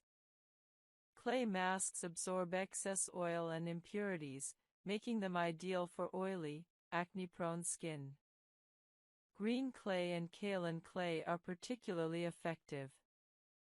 These masks draw out sebum, bacteria, and impurities from pores. Use clay masks 1 to 2 times weekly for 10 to 15 minutes on clean skin. Apply evenly, avoiding the eye area. As the mask dries, you'll feel slight tightening as oil is extracted. Rinse with lukewarm water and follow with moisturizer, as clay masks can be drying. Sheet masks infused with acne-fighting ingredients like salicylic acid, tea tree oil, or niacinamide provide targeted treatment and hydration simultaneously. Apply sheet masks to clean skin for 15 to 20 minutes, then remove and pat remaining serum into skin. Use 2 to 3 times weekly. Sheet masks are convenient, mess-free, and come in numerous formulations targeting specific concerns. Hydrating masks with hyaluronic acid, glycerin, or ceramides balance skin and prevent overdrying from acne treatments. These masks are essential if your acne treatment regimen is causing excessive dryness. Use hydrating masks 1 to 2 times weekly, particularly on days when you're using strong actives like retinoids or chemical exfoliants. Mud masks similar to clay masks draw impurities from pores while providing mineral content. Some formulations include additional active ingredients. Use similarly to clay masks, 1 to 2 times weekly for 10 to 15 minutes. Charcoal masks draw impurities from deep within pores. While popular, they can be overly drying. Use sparingly, perhaps monthly, if you have very oily skin. Avoid if your skin is dry or sensitive. Overnight masks are left on overnight and act as intensive treatments. Some are essentially very rich moisturizers, while others contain actives like retinol or acids. These work well for providing intensive treatment without time constraints. Apply as your final nighttime step and sleep with the mask on. Spot masks apply highly concentrated treatments to specific areas rather than your entire face. These are useful when some areas are more problematic than others. Apply to clean skin and leave on as directed. Important mask principles: never use multiple mask types on the same day. Choose one mask per skincare session. Always follow mask application with appropriate moisturizer, as masks can be drying. Start with masks once weekly, increasing frequency only as your skin demonstrates tolerance. Don't leave masks on longer than recommended. Longer application doesn't mean better results and risks overdrying. Masks are supplements to your core routine, not replacements for daily cleansing and treatment. Professional facials go beyond at-home masks, utilizing professional strength products, specialized equipment, and esthetician expertise. A typical acne-focused facial includes cleansing, exfoliation, extraction, treatment mask, and moisturizer application. The extraction component, professional removal of comedones, provides benefits impossible to achieve safely at home. Hydrofacial uses suction technology to extract impurities from pores without harsh manual extraction. A spiral tip applies suction while simultaneously infusing treatment serums. Hydrofacials provide immediate visible improvement, particularly for comedones. Most people see results after a single treatment, with cumulative benefits after 4 to 6 treatments performed monthly. Chemical peel facials use professional strength acids, glycolic acid, salicylic acid, or lactic acid, to exfoliate multiple skin layers. Superficial peels cause mild redness and slight flaking but require no downtime. Medium peels cause more significant exfoliation and require several days of recovery. Chemical peels improve acne, texture, and hyperpigmentation significantly. Monthly superficial peels or quarterly medium peels provide excellent results. Blue light therapy facials use specific light wavelengths to kill acne-causing bacteria. Blue light, around 415 nanometers wavelength, is particularly effective against Cutibacterium acnes. Treatments typically last 15 to 20 minutes. Most treatment plans include 6 to 8 sessions, sometimes combined with red light therapy for inflammation reduction. Blue light therapy is particularly valuable for those seeking non-chemical treatment or for bacterial acne resistant to other treatments. Microdermabrasion facials use fine crystals or a diamond tip to physically exfoliate skin. This removes dead skin cells, unclogs pores, and stimulates collagen production. Results are immediate visible skin smoothing. Regular microdermabrasion, monthly, maintains clear skin and improves texture. Oxygen facials infuse pressurized oxygen with serums deep into skin. While marketed aggressively, evidence for exceptional benefits is limited. However, many people report improved hydration and glow after oxygen facials. Dermaplane facials use a sterile blade to remove fine facial hair and dead skin cells. This provides exfoliation and hair removal simultaneously. Results are immediate smooth, bright skin. However, dermaplane isn't appropriate for acne-prone or actively inflamed skin, as the blade can irritate lesions. Laser facials use laser technology for exfoliation, collagen stimulation, and targeted treatment of specific concerns. Fractional laser facials are gentler than full laser resurfacing and provide results with minimal downtime. Professional facials are most effective when combined with consistent home skincare. Monthly professional treatments combined with daily home routines yield better results than either approach alone. Professional treatments accelerate improvement and address concerns beyond what home treatments achieve. Frequency of professional facials depends on your skin concerns and treatment type. Most people benefit from monthly treatments initially, then maintenance every 4 to 8 weeks once acne clears. Discuss appropriate frequency with your esthetician or dermatologist based on your skin condition and treatment response. Professional facials can be expensive, but the results often justify the investment for moderate to severe acne or significant scarring. Many dermatology offices offer facials at reasonable costs compared to standalone aesthetic spas.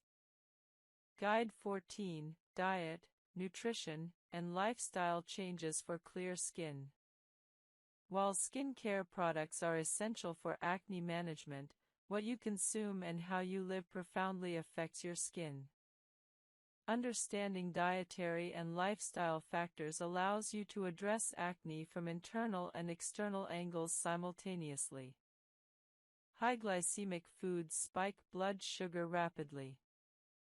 When blood sugar spikes, while actual isotretinoin-induced depression is rare, patients do report mood changes, and there's ongoing debate about causation versus correlation.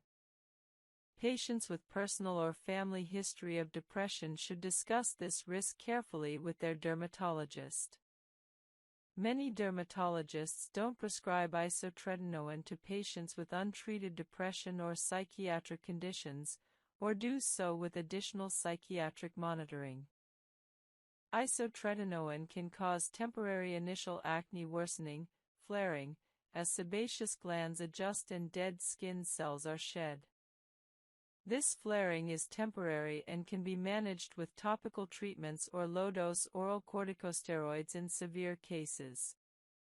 Muscle and joint pain occur in some patients, typically mild but sometimes bothersome. This side effect often improves with continued use or resolves after treatment stops. Who is an appropriate candidate for isotretinoin?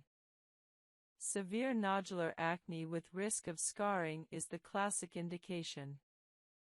Acne resistant to maximum dose oral antibiotics combined with topical retinoids for at least 3 to 4 months is another strong indication. Any acne causing significant psychological distress or affecting quality of life substantially is also appropriate. Recurrent acne after previous isotretinoin course might be retreated with isotretinoin, though some dermatologists reserve retreatment for specific circumstances. The process of obtaining isotretinoin involves consultation with a dermatologist willing to prescribe it, understanding all requirements and side effects, baseline laboratory testing, and enrollment in 𝑰𝒏𝒏𝒔𝒊𝒏𝒈. For women, establishing contraception plan is necessary. Once established on isotretinoin, compliance with monthly visits and laboratory tests is mandatory. Noncompliance results in treatment discontinuation. Cost is a consideration. Isotretinoin itself is relatively inexpensive. The original brand Accutane is expensive, but generic isotretinoin is affordable. However, the required monthly visits and laboratory tests add significant cost. Insurance typically covers isotretinoin for severe acne, but coverage varies. Discussing cost with your dermatologist before starting is important. Results from isotretinoin are remarkable. Most patients experience dramatic acne improvement within 1 to 2 months, with near-complete clearance by 3 to 4 months. The persistence of results years after treatment completion is what makes isotretinoin special. Most other treatments require ongoing use for results to persist. Post-isotretinoin skin care involves using gentle products, as skin is often more sensitive after treatment. Many patients can use minimal skin care after isotretinoin, though some benefit from occasional retinoid maintenance to prevent any acne recurrence. Most patients can essentially stop acne-focused skin care and use only basic skin care and sunscreen. Isotretinoin should not be your first treatment. Attempting appropriate topical treatments, salicylic acid, benzoyl peroxide, retinoids, and potentially oral antibiotics for several months should precede isotretinoin consideration. However, if you have severe acne causing scarring risk or significant distress, don't suffer for years without considering isotretinoin. Discuss it with your dermatologist if you have severe, resistant acne. Guide 22. Oral antibiotics for acne, types, mechanisms, resistance, and long-term management. Oral antibiotics have been acne treatment staples for decades, effectively controlling moderate to severe inflammatory acne. Understanding antibiotic options, their effectiveness, the critical issue of antibiotic resistance, and appropriate usage patterns is essential for optimal acne treatment. Oral antibiotics treat acne through multiple mechanisms. First, they kill Cutibacterium acnes bacteria, reducing bacterial colonization in follicles. Second, at acne-treating doses, they have significant anti-inflammatory effects beyond their antibacterial properties. Third, they can reduce lipase production, an enzyme that increases sebum irritancy, decreasing acne inflammation. The combination of these effects makes antibiotics highly effective for inflammatory acne. Doxycycline is the most commonly prescribed oral antibiotic for acne. It's effective, relatively inexpensive, and generally well tolerated. Typical dosing is 100 mg once or twice daily. Doxycycline has additional anti-inflammatory effects beyond its antibacterial action, partly explaining its effectiveness for acne. However, doxycycline has notable drawbacks. It can cause photosensitivity, sun sensitivity, so strict sunscreen use is essential during treatment. It can cause esophageal irritation if not taken properly, requiring taking it upright with significant water and not lying down for 30 minutes afterward. Some women experience vaginal yeast infections due to disruption of normal bacterial flora. Birth control pill effectiveness can be reduced by doxycycline in some individuals, requiring backup contraception. Minocycline is an alternative tetracycline antibiotic with similar effectiveness to doxycycline. It's lipophilic, fat-soluble, allowing it to penetrate sebaceous glands well. Minocycline can cause blue discoloration of skin and mucous membranes with long-term use. While this is reversible upon discontinuation, it's an undesirable potential side effect. Minocycline also has slightly higher risks of drug-induced lupus and autoimmune hepatitis compared to doxycycline, though these are rare. Many dermatologists now prefer doxycycline over minocycline due to these considerations. Azithromycin is a macrolide antibiotic sometimes used for acne. It's taken at lower doses than typical infection-treating doses, 250 mg 3 times weekly.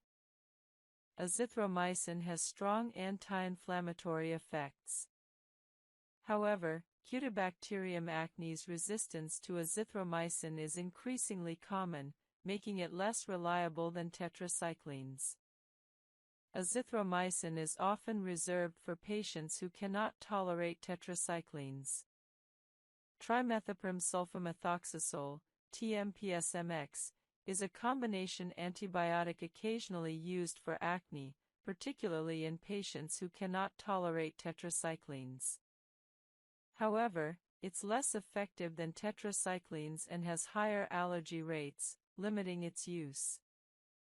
Isotretinoin can cause temporary initial acne worsening, flaring, as sebaceous glands adjust and dead skin cells are shed.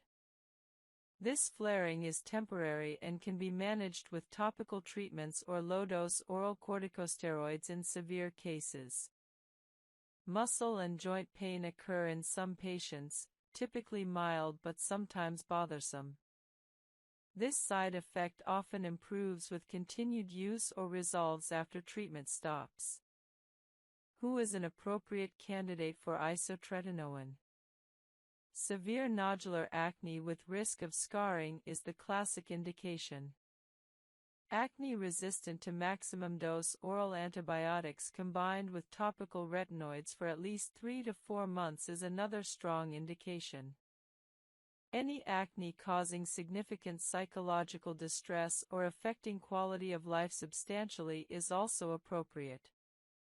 Recurrent acne after previous isotretinoin course might be retreated with isotretinoin, though some dermatologists reserve retreatment for specific circumstances.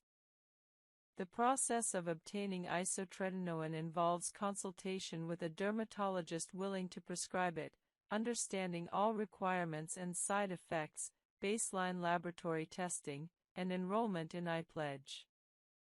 For women, establishing contraception plan is necessary. Once established on isotretinoin, compliance with monthly visits and laboratory tests is mandatory. Noncompliance results in treatment discontinuation. Cost is a consideration. Isotretinoin itself is relatively inexpensive. The original brand Accutane is expensive, but generic isotretinoin is affordable. However, the required monthly visits and laboratory tests add significant cost.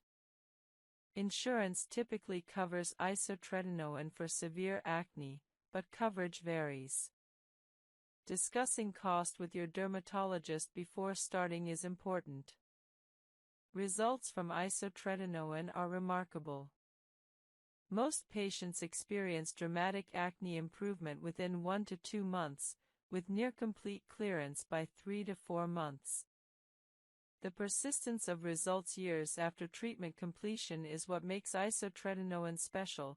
Most other treatments require ongoing use for results to persist. Post-isotretinoin skin care involves using gentle products, as skin is often more sensitive after treatment. Many patients can use minimal skin care after isotretinoin, though some benefit from occasional retinoid maintenance to prevent any acne recurrence. Most patients can essentially stop acne-focused skin care and use only basic skin care and sunscreen. Isotretinoin should not be your first treatment. Attempting appropriate topical treatments, salicylic acid, benzoyl peroxide, retinoids, and potentially oral antibiotics for several months should precede isotretinoin consideration. However, if you have severe acne causing scarring risk or significant distress, don't suffer for years without considering isotretinoin. Discuss it with your dermatologist if you have severe, resistant acne or trigger acne. The ingredients matter significantly. Lightweight hydrating ingredients like hyaluronic acid, glycerin, and humectants hydrate without being occlusive or pore clogging. Niacinamide hydrates while also having acne-fighting properties. Centella asiatica, SICA, soothes irritation and supports skin barrier function. Ceramides strengthen your skin barrier, which is particularly important when using strong acne treatments. Avoid heavy oils and butters if you have acne-prone skin. Coconut oil, shea butter, and petroleum jelly can clog pores in susceptible individuals. However, some facial oils specifically designed for acne-prone skin can be beneficial. Jojoba oil, squalane oil, and rosehip seed oil are lightweight and non-comedogenic for most people. If you choose to use facial oil, use sparingly, just a few drops mixed into your moisturizer or applied as the last step of your routine. Texture matters when choosing a moisturizer for acne-prone skin. Lightweight gels absorb quickly and won't leave your skin feeling greasy. Hydrating lotions provide more hydration than gels while still being lightweight. Creams are heavier but may be necessary during winter or if your skin is severely dry from acne treatments. Everyone's needs are different. Experiment to find what works for you. Application technique is important. Apply moisturizer to slightly damp skin immediately after cleansing or applying treatments. This allows the moisturizer to lock in hydration from the water on your skin. Use about a quarter-sized amount for your entire face. Warm it between your palms, then gently press it into your skin using your fingertips.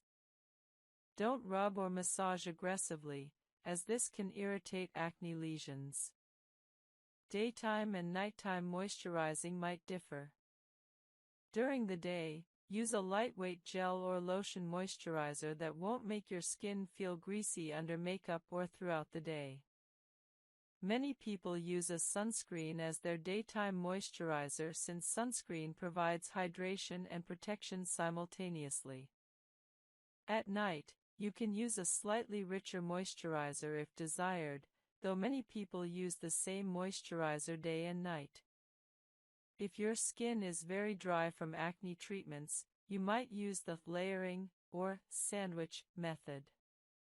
Apply your treatment, retinoid, benzoyl peroxide, salicylic acid, wait 20 minutes, apply moisturizer, wait a few minutes, then apply another thin layer of moisturizer.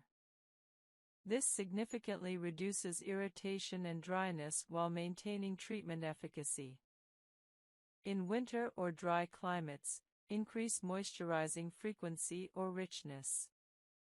You might apply moisturizer twice daily or use a richer nighttime formula. Some people add a facial oil, just a few drops, over their moisturizer for extra hydration during very dry periods. In summer or humid climates, you might reduce moisturizer richness, using only a lightweight gel. If your skin is extremely oily and acne-prone, you might feel you don't need moisturizer. However, most very oily skin is actually dehydrated. The skin is overproducing oil to compensate for internal dehydration. Using a lightweight hydrating moisturizer often actually reduces oil production by satisfying your skin's hydration needs. Sunscreen functions as both protection and moisturizer. Many quality sunscreens for daily use include hydrating ingredients. Use a sunscreen as your daytime moisturizer, applying it after your morning skincare routine and before makeup. Reapply every 2 hours if you'll be in the sun, or use a sunscreen powder for convenient reapplication over makeup. Hydrating masks once or twice weekly provide intense hydration, supplementing your regular moisturizer. Sheet masks or cream masks with hydrating ingredients like hyaluronic acid, glycerin, or honey can be applied for 10 to 20 minutes, then removed. This boosts hydration without requiring daily changes to your routine. It's possible to over-moisturize. Applying excessive amounts or using too rich formulas can clog pores and worsen acne. Use appropriate amounts, about quarter-sized for your face, and choose formulations suitable for your skin type.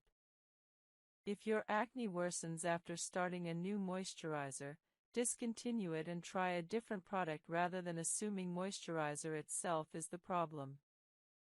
Guide 11. Sun protection and UV damage prevention for acne-prone and treated skin.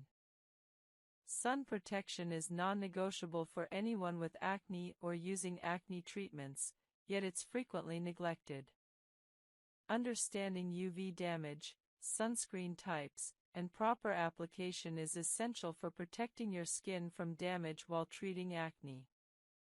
UV radiation from the sun damages skin through multiple mechanisms. UVB rays cause sunburn and skin cancer. UVA rays penetrate deeply, causing aging, wrinkles, and skin cancer. Both types of UV radiation increase inflammation, which worsens acne. Additionally, UV exposure causes post-inflammatory hyperpigmentation, dark marks remaining after acne heals, to darken significantly and persist longer. Without sun protection, acne marks that might fade within 3 to 4 months can persist for a year or longer. Many acne treatments increase photosensitivity, making skin more susceptible to sun damage. Retinoids significantly increase UV sensitivity. Salicylic acid and benzoyl peroxide cause mild photosensitivity. Chemical exfoliants, AHAs, BHAs, increase sun sensitivity. Vitamin C also increases sensitivity in some formulations. Using any of these treatments without sun protection significantly increases sun damage risk and post-inflammatory hyperpigmentation. Sunscreen comes in 2 main types: mineral, physical, and chemical. Mineral sunscreens contain zinc oxide or titanium dioxide, which reflect UV rays. They're generally well tolerated, work immediately upon application, and rarely cause irritation. However, they can leave a white cast on skin and may feel heavy. Chemical sunscreens contain organic compounds that absorb UV rays and convert them to heat. They're typically lightweight and invisible on skin but may cause irritation in sensitive individuals and require application 15 minutes before sun exposure to be effective. For acne-prone skin, sunscreens labeled non-comedogenic or for acne-prone skin are essential. Many facial sunscreens are specifically formulated to be lightweight and non-clogging. Combination sunscreens containing both mineral and chemical ingredients often provide the best balance of effectiveness and wearability for acne-prone skin. SPF, sun protection factor, indicates protection against UVB rays. SPF 15 blocks about 93% of UVB rays, SPF 30 blocks about 97%, and SPF 50 blocks about 98%. For daily use with acne-prone skin, SPF 30 is the minimum recommended. SPF 50 provides slightly better protection if you'll be outside for extended periods. However, SPF rating says nothing about UVA protection. Ensure your sunscreen is broad spectrum, protecting against both UVA and UVB rays. Proper sunscreen application is crucial. Most people don't apply enough. You should use about 1/4 teaspoon, 5 milliliters, for your entire face. Many people use far less, reducing actual protection significantly. Warm the sunscreen between your palms and gently press it into your skin. Apply it as the final step of your morning skincare routine, before makeup if you wear it. Daily sunscreen application. Salicylic acid formulations meant to be applied to specific areas or the entire face, typically 2 to 3 times weekly. They're left on the skin and provide significant exfoliation. These are powerful products best used by those with resilient, acne-prone skin who have already adapted to gentler salicylic acid products. Spot treatments apply high concentrations of salicylic acid directly to individual breakouts for targeted treatment. These are excellent for treating isolated pimples without exfoliating your entire face. Starting with salicylic acid requires a conservative approach. If you've never used it before, begin with a 0.5% cleanser or 1% toner used 2 to 3 times weekly. Use it for 2 to 3 weeks, assessing your skin's response. If your skin tolerates it well without excessive irritation, dryness, or sensitivity, you can increase frequency to daily use or switch to a higher concentration product. When applying salicylic acid toners or serums, use clean fingertips or a cotton pad to apply evenly across your face, focusing on areas prone to acne. Use about a nickel-sized amount for your entire face. Apply to completely dry skin. Applying to damp skin increases irritation. Allow the product to dry completely before applying other products. Some salicylic acid products are meant to stay on your skin indefinitely, while others are meant to be rinsed off after a specific time. Read instructions carefully. Common mistakes when using salicylic acid include starting with too high a concentration, using it too frequently, combining it with too many other actives, and failing to moisturize adequately afterward. Starting with 2% and using it daily will almost certainly cause excessive irritation, dryness, and peeling. You're much better served starting gently and gradually increasing. Never combine salicylic acid with benzoyl peroxide on the same evening initially. Both are exfoliating actives that can cause significant irritation if used together by someone whose skin isn't accustomed to strong treatments. Once your skin has adapted to each individually, you might combine them cautiously, but build up to this gradually. Salicylic acid makes your skin more sun-sensitive, not severely, but notably. Always use SPF 30+ sunscreen daily when using salicylic acid. This is not optional. Sun exposure can cause post-inflammatory hyperpigmentation in acne-prone skin, and salicylic acid increases this risk. Side effects of salicylic acid are generally mild and resolve with time or reduced usage. Dryness is common, particularly if you're using higher concentrations or frequent applications. Combat dryness by using a good hydrating moisturizer immediately after applying salicylic acid. Mild peeling is normal and actually desirable. It indicates exfoliation is occurring. However, severe peeling suggests you're using too much.